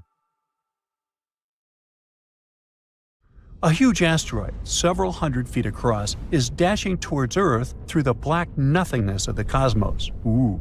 Brace for the terrible news. There's a 72% chance it might hit Earth in 14 years, with potential impact zones being North America, Southern Europe, and North Africa, some of the most densely populated areas on the planet. Astronomers have been keeping a close eye on the space invader for a few months, but now it's moved too close to the Sun, and tracking it is impossible for the next 7 months. Of course, there's a 28% chance that it will miss our planet altogether. But what if it doesn't? Global devastation and destruction, that's what. Thousands of lives lost, billions and billions of dollars in damage, entire species wiped off the face of the Earth, ruined cities and towns, destroyed fields and forests. We're left wondering whether it's the future awaiting for us. Well, now you can breathe easy. That's just a hypothetical scenario created by NASA to prepare for a situation like this. The space agency has been thinking about this kind of disaster for years. Even cooler, they run what-if asteroid exercises every 2 years to get scientists, state agencies, and international experts on the same page. The last one occurred in April. Over 100 people took part in that event. During such asteroid drills, experts pretend that a giant space rock is heading our way. Then they work through all the tricky questions they can come up with, like how big is it? Where might it hit? What should we do? It's like a massive brainstorming session to make sure that if it ever happens, we won't have to start from scratch. To make these scenarios feel as real as possible, NASA's Center for Near-Earth Object Studies gets involved. These are folks who track real asteroids and calculate their orbits. So they simulate months of asteroid observations, complete with uncertainties about its size, trajectory, and potential impact zones. It's the kind of uncertainty that makes decision-making way harder, just like it would be in real life. Now, if an astronaut really was aiming at Earth, it wouldn't be just one country's problem. It would be everyone's. That's why this exercise brings in international experts. In April, it happened for the first time. They worked alongside U.S. agencies like NASA's Planetary Defense Coordination Office and FEMA to understand how the world might respond to such a crisis, since an asteroid impact would have dire consequences globally. Now, the big question is, can we actually stop an asteroid from hitting Earth? Here, there are two main options experts consider. First, we could send a spacecraft to gather more info. If we knew more about the asteroid's size, mass, and orbit, we'd be able to make better decisions about what to do next. The second option is to try to deflect it. Basically, it means bumping the asteroid off its course so that it misses Earth. This might sound impossible, but NASA's DART mission has already proven that we can do it. 2 years ago, they crashed a spacecraft into a small asteroid called Dimorphos and successfully changed its orbit. It was a huge victory for planetary defense. But missions like that take tons of time to plan, prepare, and carry out. That's why spotting dangerous asteroids as early as possible is so important. Currently, NASA is working on a new telescope called NEO Surveyor, which is set to launch in 2027. Unlike good old telescopes, NEO Surveyor is designed to detect even the trickiest asteroids, including ones orbiting close to the Sun. It'll give us a better chance to act early and potentially stop an asteroid before it becomes a threat.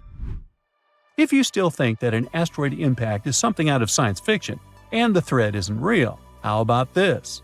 Early on Sunday, January 21st, a small asteroid about 3 feet wide entered Earth's atmosphere and luckily burned up over Germany. NASA's Scout Impact System spotted it 95 minutes before it hit and predicted exactly when and where it would arrive. At 1:32 a.m. local time, the asteroid turned into a blazing bright fireball, visible as far away as the Czech Republic. Some small meteorites might have landed near the impact site, about 37 miles west of Berlin. This is just the 8th time ever that an asteroid has been detected before it hit Earth. It's a splendid example of how tools like Scout are helping us track asteroids and prepare for anything bigger that might come our way. Here's another example. A small asteroid turned the skies over northeastern Siberia into a breathtaking light show on December the 4th, burning up harmlessly in Earth's atmosphere. The space rock, about 28 inches across, was spotted just hours before it hit. Thanks to observations from astronomers around the world, a special alert system managed to predict the impact to plus or minus 10 seconds. The asteroid entered Earth's atmosphere at 1:15 a.m. local time. The authorities were put on alert, but there was no damage reports. NASA's Asteroid Terrestrial Impact Last Alert System, or ATLAS, spotted the rock 12 hours before it entered the atmosphere. This makes it the fourth imminent impactor, which is an asteroid discovered within hours of its expected impact, detected this year, and the 11th overall. Now, China also has big plans for planetary defense. They're working on their first mission to hit an asteroid, and it's got a double purpose. One spacecraft will crash into the asteroid, and the other will hang back to study the whole thing for up to a year. In other words, it's not just about protecting Earth, it's also a way to learn more about the solar system. The target is an asteroid called 2015 XF261, which is a mouthful, and also about 100 feet wide. It flew by Earth recently on July 9th, passing us at 31 million miles. True, it's pretty far away, but the space traveler was zooming by at a speed of 26,000 miles per hour, 30 times faster than the speed of sound. China is going to send a space probe to study the asteroid. They're hoping to learn more about its structure and composition, which could help us with future planetary defense missions. Then they plan to hit the asteroid with another spacecraft to test the impact, and the first space probe will stay there to observe the remains for up to a year. Timing is critical for this mission, and the asteroid offers some good opportunities in the next few years. Thus, in March and May of 2027, the asteroid will pass within 20 million miles of Earth. In April 2028, it'll get even closer. By that I mean 13 million miles away. A year later, in April 2029, the asteroid will end up just 4.2 million miles away, making it the best shot for a mission. Another decent chance will be April 2030. That's when the asteroid will pass our planet at 4.4 million miles. To give you some context, NASA's DART mission once targeted an asteroid 7 million miles away, and the trip took 10 months. So China's planners have to pick the right moment, depending on how long their spacecraft will need to get there. The mission is expected to start around 2027. At the same time, this won't be China's first attempt to target an asteroid. Back in 2023, they were planning a planetary defense test with a different asteroid, which is also about 100 feet wide. It's not clear why they switched to the current one, probably because the timing works better. Most asteroids are basically time capsules from 4.6 billion years ago, leftovers from when the solar system was just forming. Studying them could tell us a lot about how planets, including Earth, came to be. So, China's taking on something that combines planetary defense and pure space science. They're definitely making big moves in the space exploration game. You look up and see a bright orange flash in the sky. A bit later, you hear a boom so loud the window panes around you burst into pieces. And then you see it. A giant piece of space rock burning high above your head, heading for Earth. When it touches the surface, the explosion leaves behind an enormous crater. It's 12 miles deep and as wide as Lake Michigan. After that, 3/4 of all living organisms on our planet are on the edge of survival. This event took place about 66 million years ago, and the bright flash in the sky was the very asteroid that wiped out the dinosaurs. These days, people have many ways to protect themselves, like we could hide in bunkers deep underground and survive. Such bunkers would already come in handy since there are many asteroids in the sky, and some of them are just waiting for their ticket to Earth to wreak some havoc. For example, the asteroid 1990 MU. In 2027, it'll come alarmingly close to our planet. Many people fear that Earth's gravitational pull will trap the rock, which is the size of 2 Brooklyn bridges. In this case, it'll start to move closer and eventually crash into the planet's surface. Such an impact would cause a shock wave that would be felt on other continents. Once the asteroid hit the ground, there would be an explosion. It'd be so bright, people would think a new sun appeared right here on Earth. The collision would release a huge amount of energy that would then turn into heat. Everything around the impact site would catch fire. And if the asteroid fell in the water, it would cause tsunami waves higher than the Empire State Building.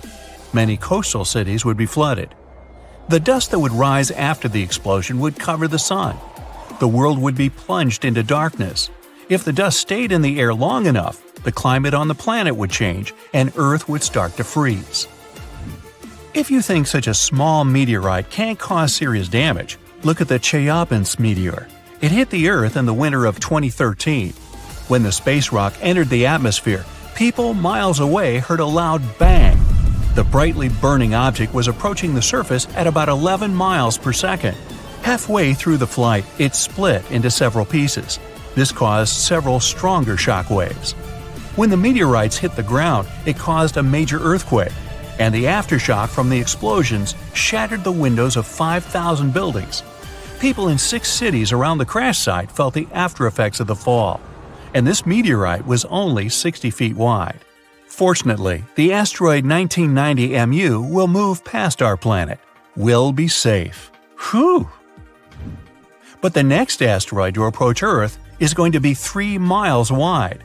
It's called 3122 Florence. If this giant hit our planet, it could wipe entire continents off the face of the Earth. In 2017, this space rock got awfully close to us. It could be seen in the sky even with a small telescope. Now, the next asteroid is the biggest one to worry about, 1999 JM8. It's about as wide as Manhattan, and it has an unnerving habit of approaching Earth a bit too close for everyone's liking. A small asteroid named 2020 VT4 got closer to our planet than all others have ever done. In November 2020, it flew over the Pacific Ocean at an altitude a bit smaller than the distance from Los Angeles to Las Vegas. That space rock was about the size of a big car. If it did make it to Earth's atmosphere, it would burn up completely before touching the ground. Falling asteroids and meteorites aren't uncommon on our planet. Luckily, most of them burst into flames and burn up before they enter the atmosphere. Mars is to blame for such frequent meteor showers. The planet isn't far from the main asteroid belt in the solar system. Sometimes, the gravitational pull of the red planet grabs asteroids from there. Then, Mars spins them around and flings them in our direction, just like a slingshot. So, Mars is a bully. Good thing we're protected by Jupiter.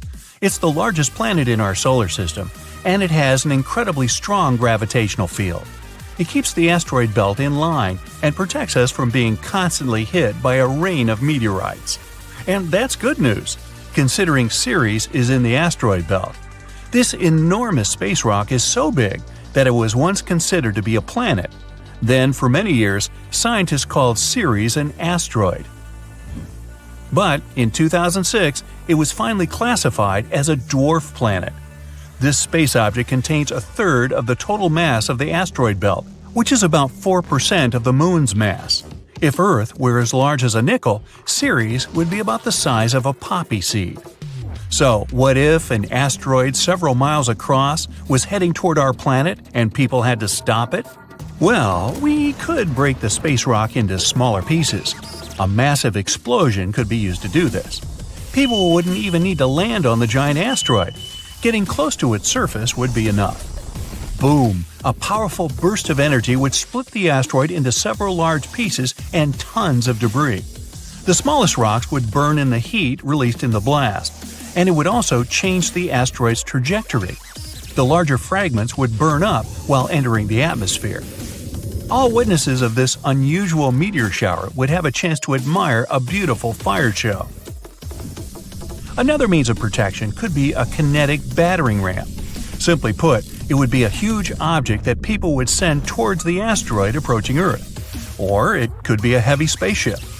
This is the method scientists produced to prevent the asteroid Apophis from falling to Earth. This guy is 1,200 feet across and often passes by our planet, coming as close as 19,000 miles above Earth's surface. The asteroid is going to pass close to our planet again in 2029. And there is a possibility that in 3036, it might crash into the Earth. If it happened, the explosion would leave a crater more than 3 miles across. Within 6 miles of the impact zone, all buildings and subway tunnels would be crushed or severely damaged. The event would also trigger a powerful earthquake. In the area of 30 miles away from the crater, car windows and window panes in houses would be shattered. And 75 miles away from the impact site, the earthquake would move furniture and buildings. One way to stop such a catastrophe is to build a heavy spaceship. It would take off from Earth, speed up, and then ram into the asteroid with great force. This impact would alter the course of the huge space rock, and it would fly past our planet. We could also try to stop the asteroid by wrapping it in foil. This would make its surface reflective, and then solar pressure might gradually change the asteroid's trajectory. Another alternative is using the gravitational tug. In this case, we would send an unmanned spaceship, large and heavy, toward the asteroid. It would fly over the space rock and slowly draw the thing closer with its gravitational pull. A small change, of course, would be enough to make the asteroid fly past our planet. Another way to protect Earth would be to build a system of giant lenses in space. Perhaps you've tried focusing sunlight with eyeglass lenses. Then you know how hot this sunlight can get. Now imagine having many giant lenses that are all directed at one point. Scientists think that focusing such a powerful beam of light on the asteroid would make the rock melt and evaporate, slowly changing its route. And one more way to protect ourselves from the asteroid would be to install several rocket engines on its surface. It would turn the space object into a rocket, and we could set its course from Earth. Rogue stars pose a much bigger danger. Like asteroids, they fly through space and can collide with anything in their path. The problem is that they have a gigantic mass, sometimes comparable to our Sun's. Around 70,000 years ago, a duo of rogue stars whooshed past the Sun. It didn't affect Earth, but caused some disturbance on the outskirts of the solar system. This event is likely to happen again someday. The rogue star Gliese 710, about half the mass of our Sun, is moving toward our solar system right now. There's a possibility that it'll begin to grab asteroids from the outer asteroid belt and toss them at us. And then, rare meteor showers you can observe these days will become a regular occurrence. But right now, this rogue star is extremely far from our world, and there's a bigger chance that it'll pass by without affecting our peaceful existence. We're flying past the planets of our solar system. We pass by Mars, Jupiter, Saturn, Uranus, and Neptune. Then we move through dark space beyond the edge of our world. We've reached our destination. It's the Oort cloud. It's a hypothetical region around the solar system that holds tons of asteroids and blocks of ice. It's likely to be where the largest comet in human history was born. And now, it's heading toward the Sun. Bernardinelli Bernstein was discovered totally by accident during the Dark Energy Survey. Our telescopes were pointed at distant space. Their main goal was to learn more about how the universe was expanding. Astronomers also wanted to make a more detailed map of the observable universe. Scientists analyzed over 80,000 images and found a moving object. It was alarmingly close to our home planet. Its size was an impressive 62 miles. That's about the width of Lake Michigan. It was an already active comet with a long tail. Usually, comets get a tail when they come close to the Sun. The heat from the star warms the comet's surface, and light materials, like ice, begin to evaporate. This forms a cloud of steam and dust that stretches far beyond the comet. But Bernardinelli Bernstein is too far away from the Sun to start heating up. This means that its surface has a different composition. It might be solid carbon monoxide. This increases the luminosity of the comet. That's why it can be observed with telescopes on Earth. We can compare Bernardinelli Bernstein to the largest meteorite to ever fall on Earth. About 66 million years ago, our planet was hit by a meteorite about 6 miles wide. At that time, the blast wave from the collision went around Earth several times. Tsunami waves caused by the impact were taller than the largest skyscrapers, and the energy from the explosion set huge areas on fire. Almost all living creatures, including dinosaurs and ancient fish, ceased to exist. The meteorite left a crater 3 times the size of Manhattan. The place where it fell was rich in sulfur. This substance evaporated because of the abnormal heat and gathered into massive clouds. This caused acid rains that were falling on Earth for several more weeks. Our newly discovered comet is 10 times bigger. If it were flying toward Earth, you'd see it with the unaided eye long before the impact. It looked like a moving star in the night sky. A few days before the comet reached our planet, you'd see it even during the day. You'd be able to distinguish its long tail, too. When the comet entered the atmosphere, it'd produce a booming sound so loud you'd hear it on the other side of Earth. At this point, the comet would begin to heat up because of friction with the air. It'd start burning. Countless pieces of debris would break away from the main body of the meteorite and fall to Earth. As soon as Bernardinelli Bernstein touched the surface of the planet, we'd see a flash so bright it'd outshine the Sun.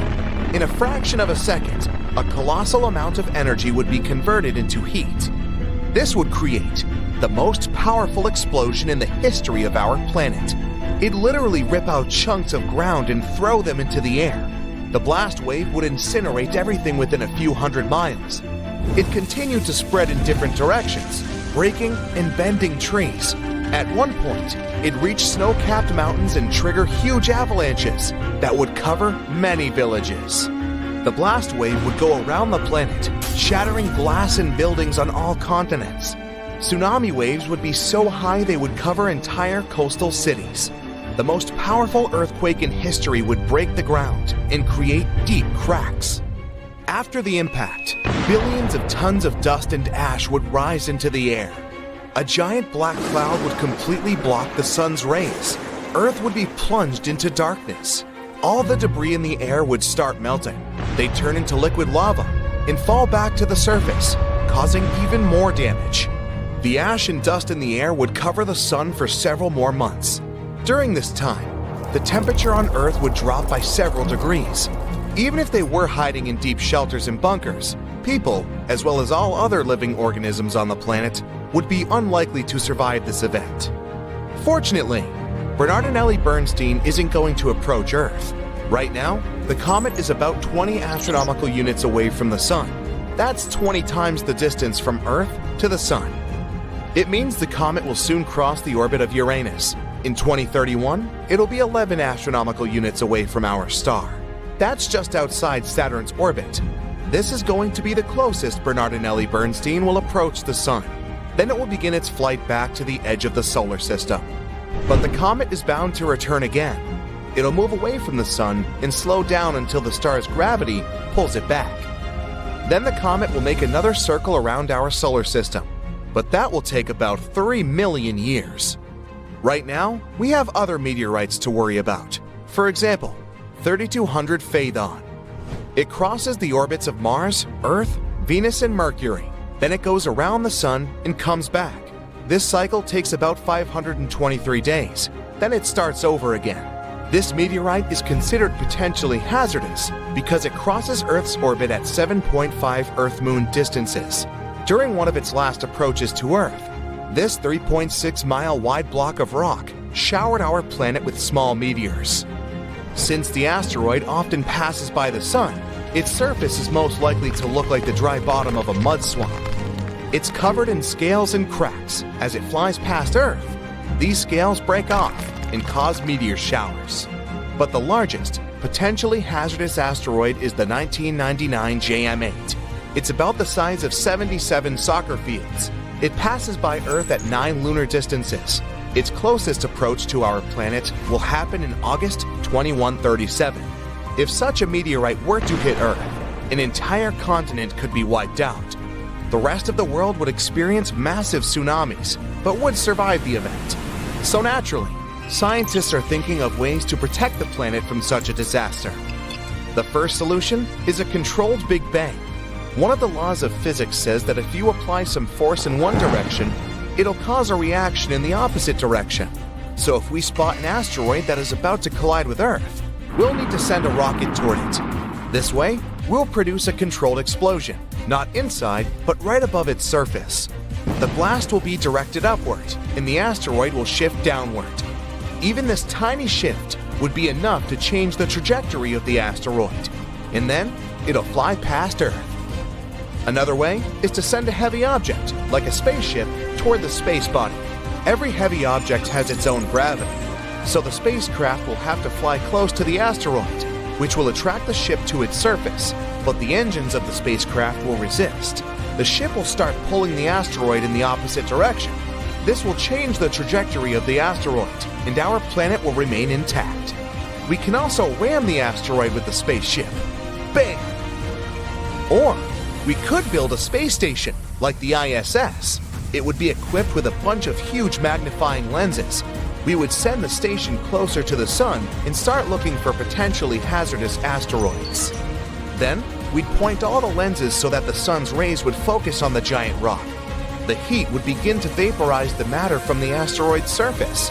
That's where physics would come into play again. The matter would evaporate upward, and the asteroid would move downward. We could also wrap the asteroid in a reflective film, something like foil. Usually, space bodies absorb most of the Sun's rays, but if the asteroid was covered in foil, the rays would bounce off its surface. This would create a weak pushing force. That should be enough to avoid the collision. Of course, we could attach rocket engines to the asteroid. This way, we would be able to not only change its trajectory, but also control it. But that would depend on the size of the asteroid and the number of engines. And then, we could use this massive rock to ram it into other, larger asteroids. Imagine flying in a spacecraft in a cloud of asteroids at high speed. You dodge one more, and then hit the gas pedal to the floor and crash into an asteroid at full speed on purpose. This is exactly what NASA is going to do in the near future. The entire mission will begin at Vandenberg Air Force Base in California on November 24th. Let's follow it step by step. So, the Falcon 9 booster rocket is already on the launch pad. It's as tall as a 22-story building, or 11 giraffes, and it can get about 8 tons of cargo into orbit. So you could send a big elephant into space, and a supply of food for it. Countdown, 3, 2, 1, ignition! Smoke clouds everywhere, and the rocket begins to gain altitude. 9 engines are working at full power to accelerate the rocket.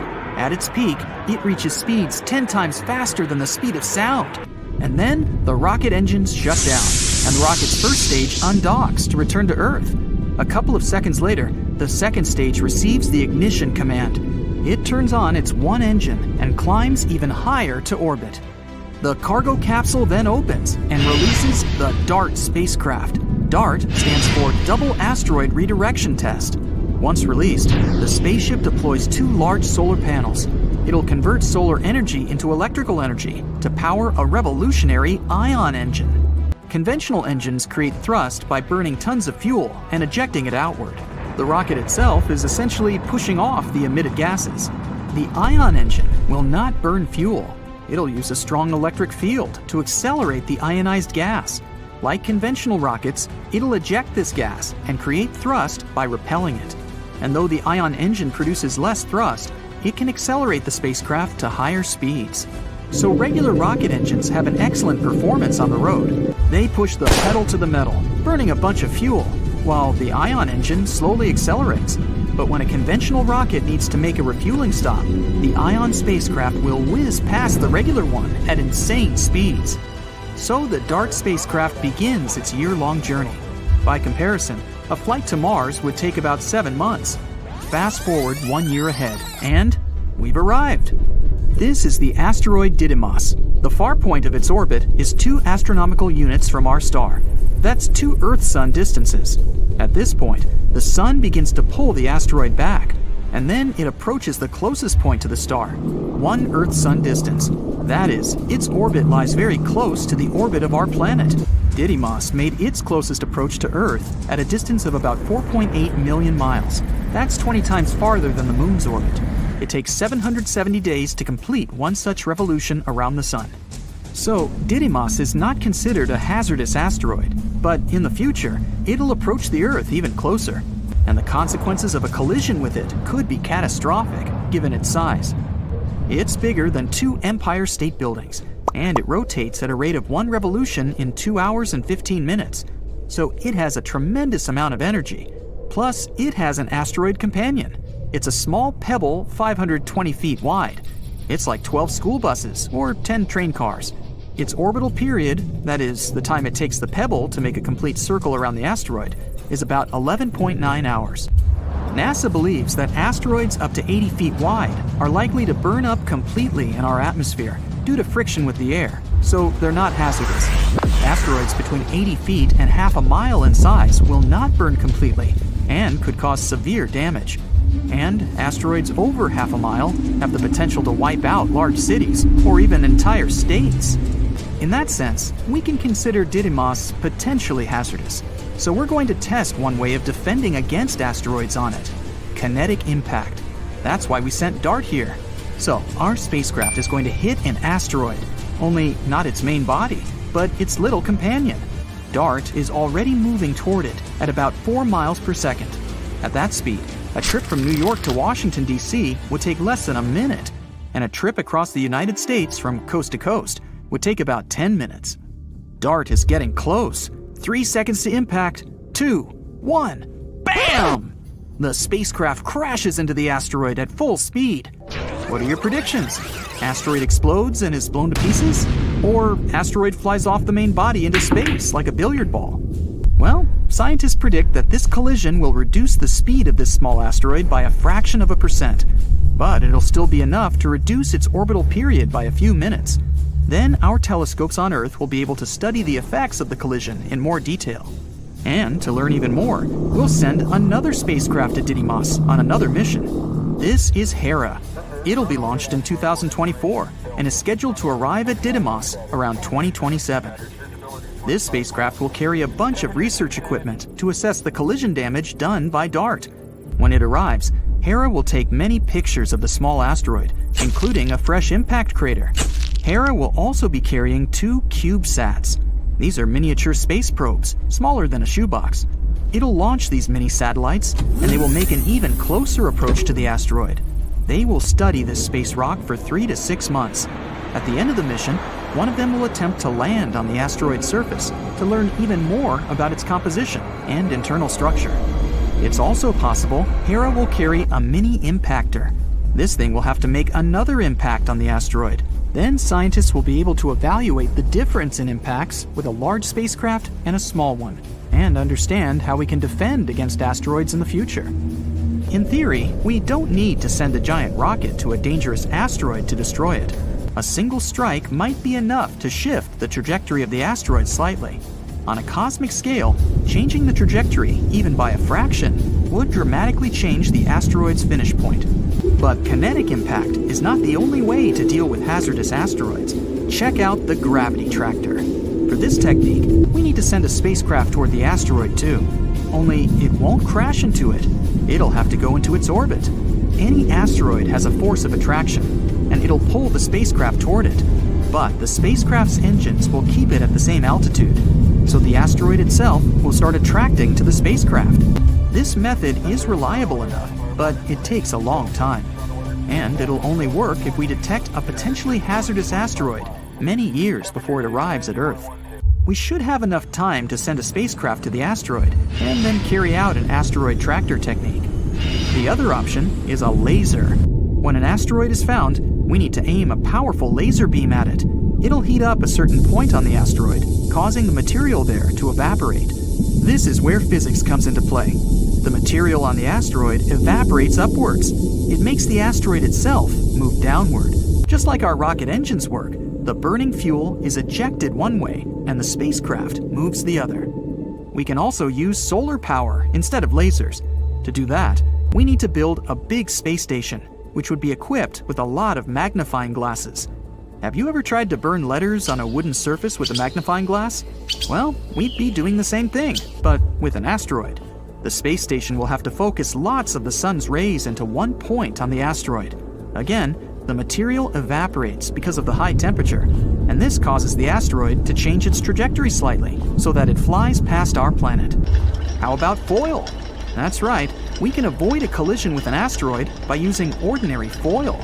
We would have to wrap the asteroid in the same reflective material. Then the asteroid won't absorb the sun's rays, but will instead reflect them. This creates a little pressure on the surface of the asteroid. It's as if the sun's rays are pushing the asteroid, and it'll be able to change its trajectory. And not the most obvious but reliable option is conventional rocket engines. We can put several powerful engines on the asteroid. This would create thrust and change the trajectory of the asteroid. And if there are enough engines, we can even take control of the asteroid. So when a bigger space rock appears on the horizon, we'll turn on our engines and point the asteroid straight at it. Such a collision can completely destroy even a very large asteroid. And it would make for one epic light show. Hold on to your hats, folks, because we're about to embark on an incredible journey. With the help of super smart scientists and their studies, we've asked AI to take us back a mind-blowing 2 billion years in time and show us what our awesome Earth looked like. So buckle up and let's find out. Once upon a time, way back when Earth was just a baby, around 4.5 billion years ago, hopping into a time machine and paying a visit would have been a big mistake. The whole place was a hot mess. First of all, the ground was still all gooey and molten, so landing your time machine would have been a major risk. Now, as soon as you tried to get out, you would see a completely different Earth compared to what we know today. The landscape is a patchwork of rugged mountains, sparkling seas, and vast stretches of land. Picture massive volcanoes erupting in fiery bursts, shooting gases and ash into the air. It's like a crazy fireworks show. And even if you had a fancy new machine that could hover and had special shields to handle the heat, you'd still have a hard time breathing. You see, the early Earth's atmosphere is a bit moody. Thick clouds hang in the sky, casting mysterious shadows on the land below. The air is as thin as a whisper and filled with all sorts of interesting gases like hydrogen and helium. Carbon dioxide swirls around, giving everything a vibrant green hue. Water vapor drifts through the air, creating a sense of humidity and a refreshing mist. Oh, and there might be a hint of ammonia and methane just to keep things interesting. Lots of cool gases, huh? But wait, there's something missing. Oxygen. So if you take a deep breath, you won't feel that familiar rush of air filling your lungs. On land, there are no lush forests or towering trees just yet. Instead, you find rugged, rocky terrains. Some of these ancient rocks bear the marks of intense forces, collisions and earthquakes that have shaped the land over millions of years. But amidst all this ancient beauty, something amazing is about to happen. Life, in its early stages, is evolving and preparing for its grand entrance. Simple organisms, like algae and bacteria, rule the scene. They thrive in the oceans, using the abundant carbon dioxide to grow and multiply. The waters are teeming with activity, with colorful, microscopic life forms buzzing around like a busy city. These tiny organisms are working hard, releasing oxygen as they go about their business. They're like little factories, slowly changing the composition of the atmosphere. So this is what the early Earth looked like, more or less. But why was it so nasty? And how could it have changed so much since then? You see, Earth's heat came from all sorts of crazy things happening during its formation. First off, there was some serious heat already packed into the objects that came together to make our planet. Then, as Earth grew bigger and stronger, its gravitational force got a major power boost. It pulled in more stuff, but it also gave Earth a massive bear hug, squeezing everything tightly. And you know what happens when things get squeezed? They heat up like a pressure cooker. This crazy heating had a huge impact on Earth's structure. Picture Earth as a mixed-up bag of rocks, metals, and minerals. But as things heated up, the rocks and metals got so toasty that they melted. And guess what? The denser metals sank to the center and became Earth's core, while the lighter rocky stuff floated up to become the crust and mantle.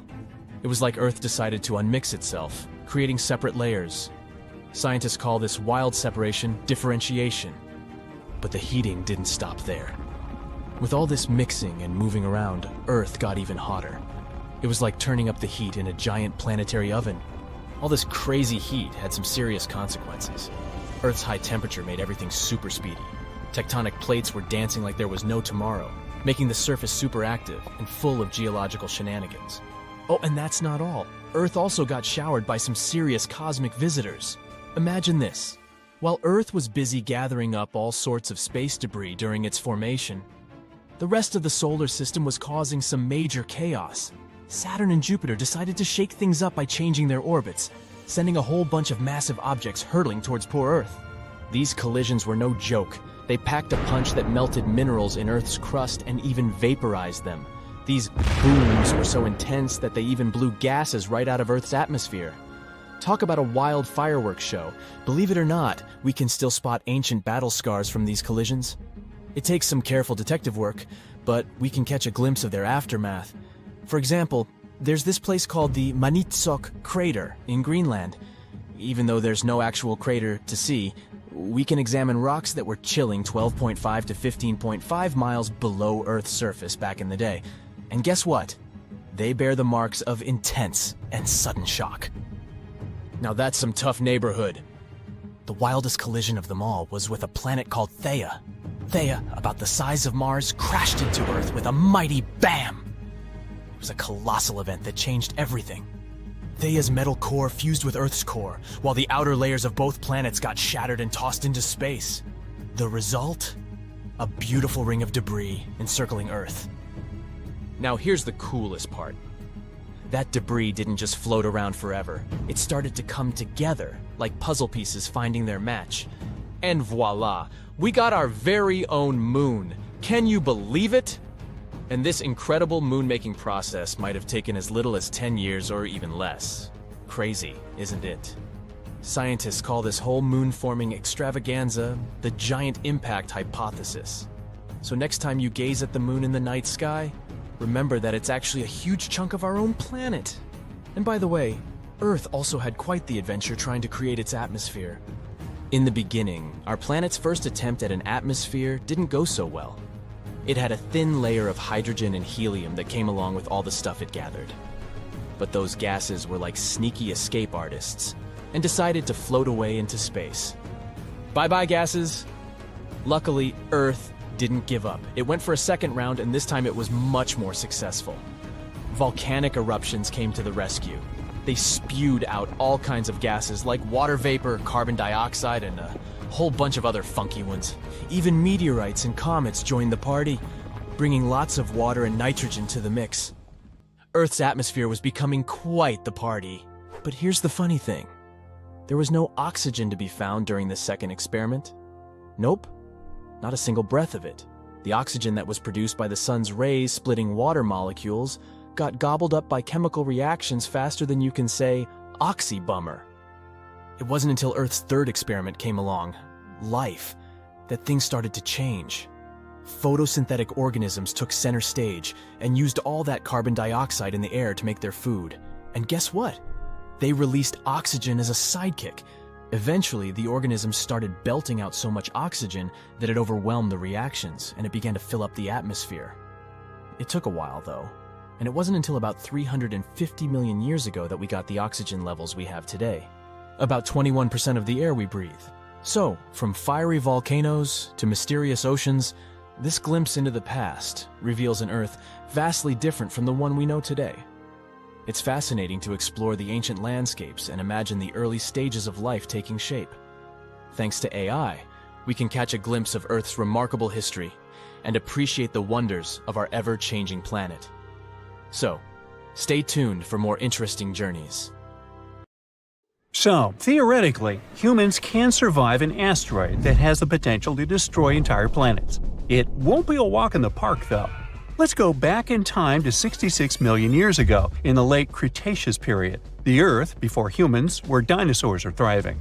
The plants and animals are rich and diverse. You'd see a T-Rex chasing a Triceratops, or the massive Alamosaurus, one of the biggest animals to ever roam the planet, towering over the landscape. In Texas, they remember the Alamosaurus. And watch out for the Ankylosaurus, a living tank swinging its tail like a wrecking ball at any threat. As you're about to enjoy a quiet evening under the stars, a bright new light appears in the sky of the northern hemisphere. Now, a new star in the sky doesn't really stand out at first. It's just twinkling like the rest. But give it a few hours and you'll notice it's getting brighter. Check again the next night and boom, it's the brightest thing in the sky, outshining planets and even the moon. Then finally, it horrifyingly outshines the sun. The star was the Chicxulub asteroid, which left a gigantic crater now called Chicxulub Crater in Mexico's Yucatan Peninsula. The asteroid enters the Earth's atmosphere at a blistering 12.5 miles per second. It blasts through 60 miles of the atmosphere in about 3 seconds. It falls so fast that even the air can't get out of its way. The air gets squashed and heats up to thousands of degrees in a blink. Before the asteroid even touches the ground, this super hot air has already vaporized much of the sea where it's about to strike, near the Yucatan Peninsula. Then, in a flash, the asteroid smashes into the Earth, screaming over Central America with a loud boom that echoes everywhere. It doesn't just smash the ground, it makes the soil and rock flow like liquid. The asteroid digs a hole so wide and deep that it nearly touches Earth's inner layers and throws up dirt more than 20 miles high. At that exact moment of impact, the asteroid also turns its massive speed and weight into heat in a split second. It puts so much energy into the Earth that it makes molecules move faster than the surface of the Sun. This massive energy created a giant ball of plasma, superhot charged gas that includes bits of vaporized rock. This all shot out at incredible speeds. The shockwave from the impact and the heat turned the Earth around the crash site into gas instantly. This set off earthquakes all around the world. And it's not just the rocks flying around that you need to worry about. As they plummet through the sky, they rub against the air, heating up so much that they set fires all around the world. The heat they give off could be compared to an oven cranked up to its highest setting. This fiery shower causes most of the world's trees to burn down. The entire world is now on fire. Soon it changes everything. In a blink, dinosaurs were wiped out, making way for mammals to rise. And not only dinosaurs, 75% of species and big creatures disappeared, leaving behind only some small birds and critters. So, how could you, a human, survive something like that? Now, some animals made it back then. To survive, we need to learn from their resilience. The only birds that survive even in the toughest conditions are the ones nesting safely on the ground. Among the few larger animals that manage to dodge extinction, all have ways to deal with the heat. Some, like certain small mammals, snakes, and lizards, can dig themselves into cooler underground burrows. Others, like crocodiles and turtles, just hide in the water. So, if you're exactly on the other side of the planet when the strike happens, and you act super fast, you might just make it. Right now, the impact is about 10,000 miles away, but don't underestimate its power. As soon as you hear the loud boom, head underground as quickly as you can. And be careful, because you'll feel the earth shake about 30 minutes later. Hide in a deep cave, preferably with a narrow entrance. It would protect you from the falling debris, and the temperatures underground would be stable. Also, some caves have natural water sources, rivers or streams. You might also prepare for the not-so-great diet of insects, fungi, or poor small animals that also seek refuge in the cave system. But it's better than nothing. You also need to be extremely far away from any large bodies of water. Being near the ocean might seem like a safe bet during a massive asteroid impact because the sea can buffer extreme temperature changes. But the earthquakes trigger terrifying tsunamis, even in lakes or fjords. The asteroid's crash sets off not just one tsunami, but many, and they're as tall as skyscrapers. Within an hour, colossal waves between 600 and 1,000 feet high hit the Gulf Coast, slamming into places like Mexico and the southern United States, and flooding miles inland. These waves are so powerful, they even push rivers backward. These tsunamis continue around coastlines, reaching the east coast of the United States, and 6 hours later, they hit Europe, Africa, and the Mediterranean. By 15 hours after the impact, there isn't a coastline on Earth that hasn't felt the wrath of these waves. Well, let's say you survived the initial impact somewhere deep underground, but your troubles have only begun. The Chicxulub asteroid strikes a region loaded with sulfur. This sends 100 billion tons of sulfur and an enormous amount of water into the sky. The water vapor forms massive storm clouds. They start to rain acid. In colder places, huge snowstorms bury the land under feet of snow each day. The impact also vaporizes massive amounts of oil, throwing up 150 football stadiums worth of it into the air. This oil turns into a thick black soot in the stratosphere. It coats the Earth like black paint. And even when the acid rain calms down, this carbon stays up above the clouds and doesn't wash away. This sooty layer blocks out 90% of sunlight, plunging the Earth into a cold darkness that lasts for at least 3 years. The world cools down by about 50 degrees on average. Now, when you finally leave your deep cave, you must look for places where you won't freeze. The only spots spared from the frost are tropical islands like Madagascar, India, which was an island back then, and Indonesia. These places have surviving plants and animals, and they even continue to get fresh water, unlike most of the world. Everything else in the world looks like a huge nuclear wasteland. These tropical islands are safe spots during an asteroid apocalypse, but don't think of them as paradise. These places still only get about 10% of their usual sunlight and barely enough rain to avoid turning into deserts. In this chilly, gloomy setting, most food chains fall apart. If you want to survive, you'll need to bring lots of extra food with you, for the next 6 years at least. Now, some things are lucky enough to survive. Fossils tell us that freshwater ecosystems did well, so staying close to a river or estuary might be your best shot at finding food. You could come across turtles, crocodiles, and some fish. Animals like clams, snails, and small crustaceans that live in the sediment also manage to hang on. And while a bit warmer than everything else, these places are no walk in the park. You'd need to pack warm clothes to have any chance of survival. Now, if we add all this together, the best spot for surviving the Chicxulub asteroid would be Indonesia. It's a mountainous, tropical country that consists of several islands. There, you'll find bearable temperatures, a bit of rainwater, and a deep cave for shelter. This could protect you from the falling tektites, the intense heat, and even help you find something to eat in the rivers and lakes. But if you stumble upon any shrew-like creatures while scavenging for food, time traveler, please let them be. It's not clear how many survived the Chicxulub impact, and eating one could have unforeseen effects on the future of humanity. Like, don't eat your great-great-great-great-great-great-grandfather, right?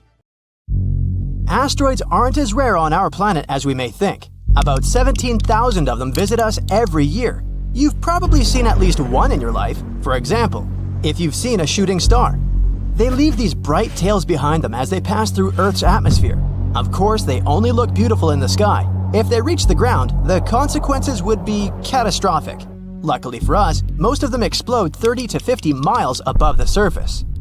Their mass is too small for them to withstand such a journey to the end, so most of them remain harmless to us. But we shouldn't underestimate them. Let's start with the smallest ones. 1 to 3 foot high asteroids are about the size of a person. They're too small to cause any real damage. Most often they explode in the atmosphere without even reaching its lower layers. But at the same time, they splash up tons of energy over the surface every time. 13 to 15 foot asteroids, the height of giraffes and mammoths. These larger meteorites come to us less often, once a year and a half. Like the previous ones, they, fortunately, don't pose a serious threat, but they splash out much more energy. 30 feet, the height of a 3 to 4 story building. They visit us once every 10 years, and now we're talking seriously. It throws out a wave that could demolish an entire city. I think you understand how catastrophic the consequences would be if this asteroid touched Earth.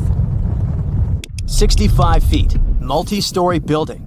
They like to visit Earth once every 60 to 70 years. Good news, it explodes at 12 miles above the ground. Its released energy could destroy an entire region if it touched the ground. Bad news, such an asteroid has already visited us recently, and the consequences were pretty rough. It all happened in a city called Chelyabinsk. On February 15, 2013, at about 9:20 a.m. local time, the giant slowed down in the Earth's atmosphere and then broke up into small pieces at 14.5 miles above the Earth. These pieces then flew in different directions. It shattered the windows all over the city and damaged many buildings, including people's houses, schools, and others. It took a while to repair everything, and the scale of this destruction was quite serious. As a result, there were 1,615 injured. But fortunately, no casualties. At least we're safe for the time being. The next such asteroid may come to us only in the 2070s or 80s, and no one knows where exactly it wants to land. Now let's move on. 300 feet. This is the height of the Statue of Liberty together with the pedestal. Such a giant can be seen every 4,500 years, and this is the first asteroid on our list that may literally crash into Earth. The consequences are disastrous. Not only may it demolish an entire city, but it can also set fire to neighboring areas. Well, some people even witnessed such a meteorite land on our planet. The notorious Tunguska meteorite is the biggest asteroid disaster that people have ever seen. It all happened on June 30th, 1908 in eastern Siberia. The meteorite was bright, like a second sun, and people felt the heat wave when it just approached the Earth. It exploded near the river. Fortunately, the whole area was surrounded by taiga, and there were no big cities nearby. But even there, it immediately destroyed a lot of trees. Serious forest fires broke out. The sound of the explosion was heard by people hundreds of miles around. At tens of miles around, all the houses' windows broke. The magnetic storm that resulted from this collision lasted 5 hours.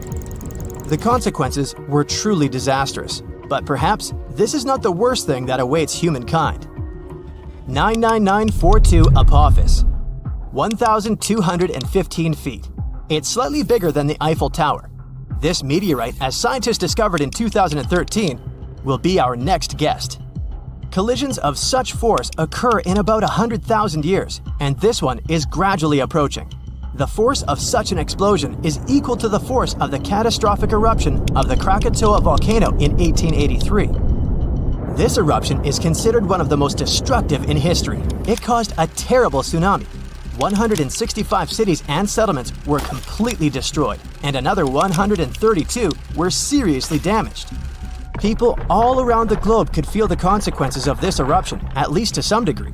Such an asteroid could leave a 3.5-mile crater, and this is one we'll face in the distant future. But calm down, no need to panic yet. By 2070, the meteorite will be almost 174 million miles away from us. It still has a very long journey ahead of it, so we're safe for at least 100 years, or even more. Besides, our planet has survived something even worse. 3,280 feet. This is higher than the tallest tower in the world, the Dubai Burj Khalifa Tower. Such collisions occur once every 500,000 years. We're not sure when such a collision occurred the last time. 70% of our planet is covered with water. If such meteorites fell into the ocean, it would be extremely difficult to find their traces. But we can assume the possible consequences. The wave would have swept across the entire hemisphere. The crater would be about 9 miles in diameter, and that would be a complete disaster. The last event of such a force happened 26 to 28 million years ago. It was an eruption of the supervolcano La Garita, which is located in the southwest of Colorado, USA. It was one of the most powerful known supervolcanic phenomena in history.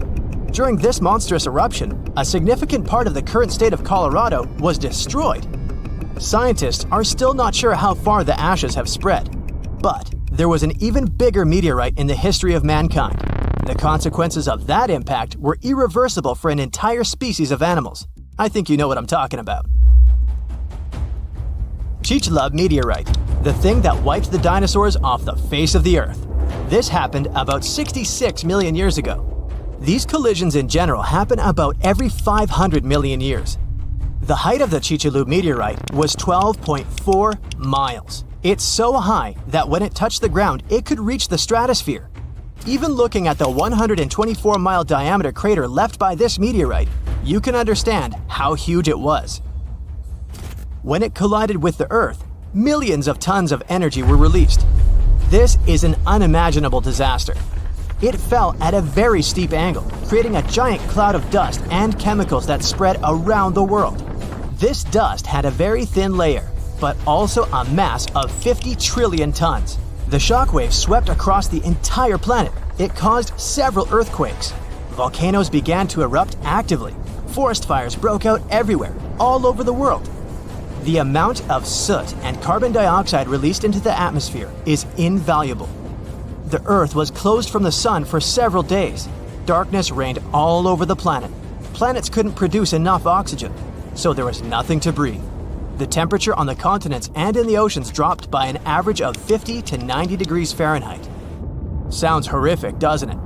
And of course, it caused one of the greatest extinctions in the history of the Earth's biosphere.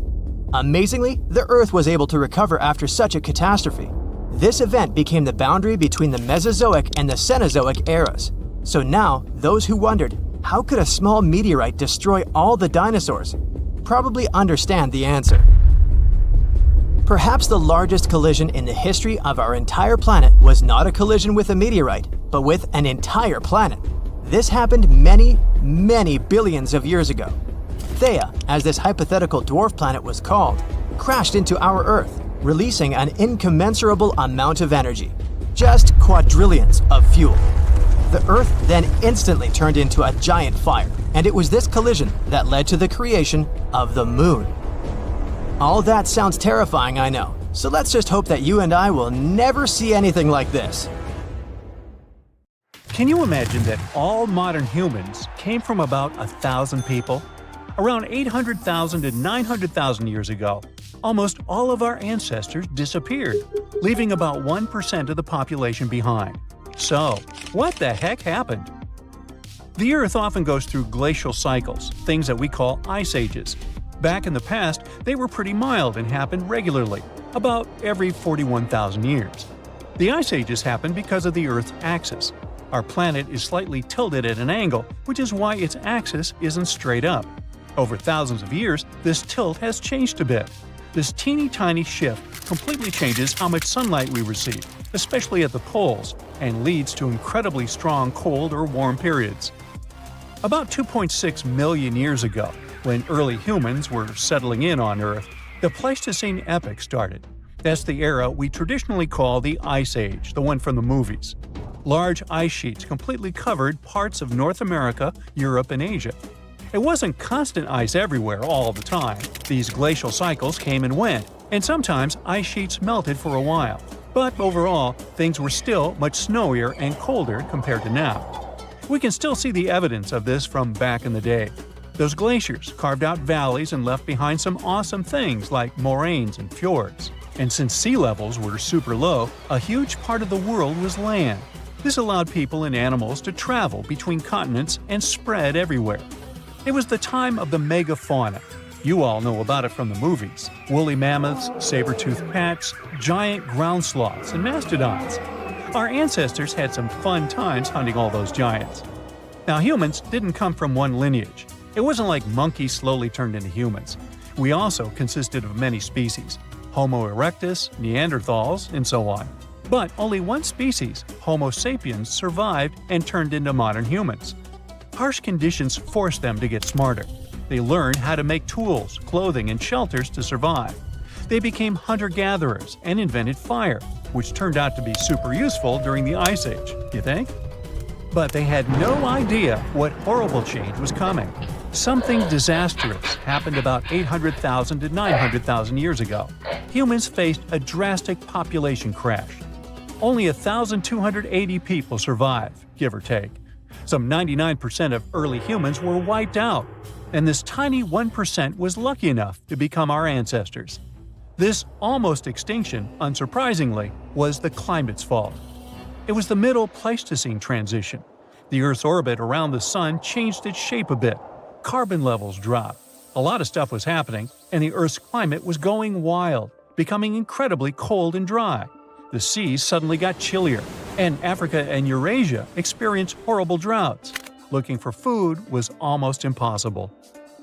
Scientists learned this by taking the DNA of about 300,000 people from all around the world. They used a new method to help them map the history of human evolution over 1 million years and learn more about it. No wonder we can barely find any fossils from that time. There was almost no one around. What's interesting is that before that happened, most apes had 24 pairs of chromosomes. But because the population became so small, 2 sets got fused together, and we ended up with 23 pairs. This was the final straw that separated us from other apes. Chimpanzees, gorillas, and orangutans all have 24 pairs, but our fused one became known as the human chromosome. Like a ripple effect, this little thing influenced our brain side, helped us start walking on our twos, and even form language. It took humans about 100,000 years to recover from this catastrophe. Only after all that time, they started spreading around again. Isn't that insane how we managed to go from 1,000 to 8 billion people? In any case, the Ice Age finally ended about 11,700 years ago. The warm period, called the Holocene, began. As things got warmer, human civilizations finally began to develop. 5,000 years ago, it was ancient Egypt, then the Indus Valley Civilization, ancient China, and others. And while we've been thriving for a while, there's one catch. The middle Pleistocene transition changed the length and intensity of glacial cycles. Before the transition, sure, there was the Ice Age, but the cold was milder, and the glacial cycles were shorter. Things got covered in ice sheets about every 41,000 years. But after the transition, the glacial periods became longer and more severe. These cycles started following a new pattern. Although they happened every 100,000 years, they were super intense. Ice sheets grew large, even extending to the south. So from now on, ice ages that will continue to happen in the future will be a bit different. The next one should be at least 50,000 years from now, maybe longer. It's good for us because it'll occur later, but at the same time, the consequences will be stronger. What our ancestors went through is called a population bottleneck. That's what we call a sudden and huge reduction in the size of a population. Usually it happens because of things like earthquakes, floods or droughts, fires, and even human actions. Just a few people survive, and only they can pass their genes to future generations. And we've got plenty of such bottlenecks in history. Our modern species, Homo sapiens, originally lived in Africa. Around 60 to 80,000 years ago, a small group of them left Africa and spread across the world. It wasn't on a whim, though. They had to move somewhere because of the droughts and huge climate problems in Africa at that time. They had to go look for food and find new places to live.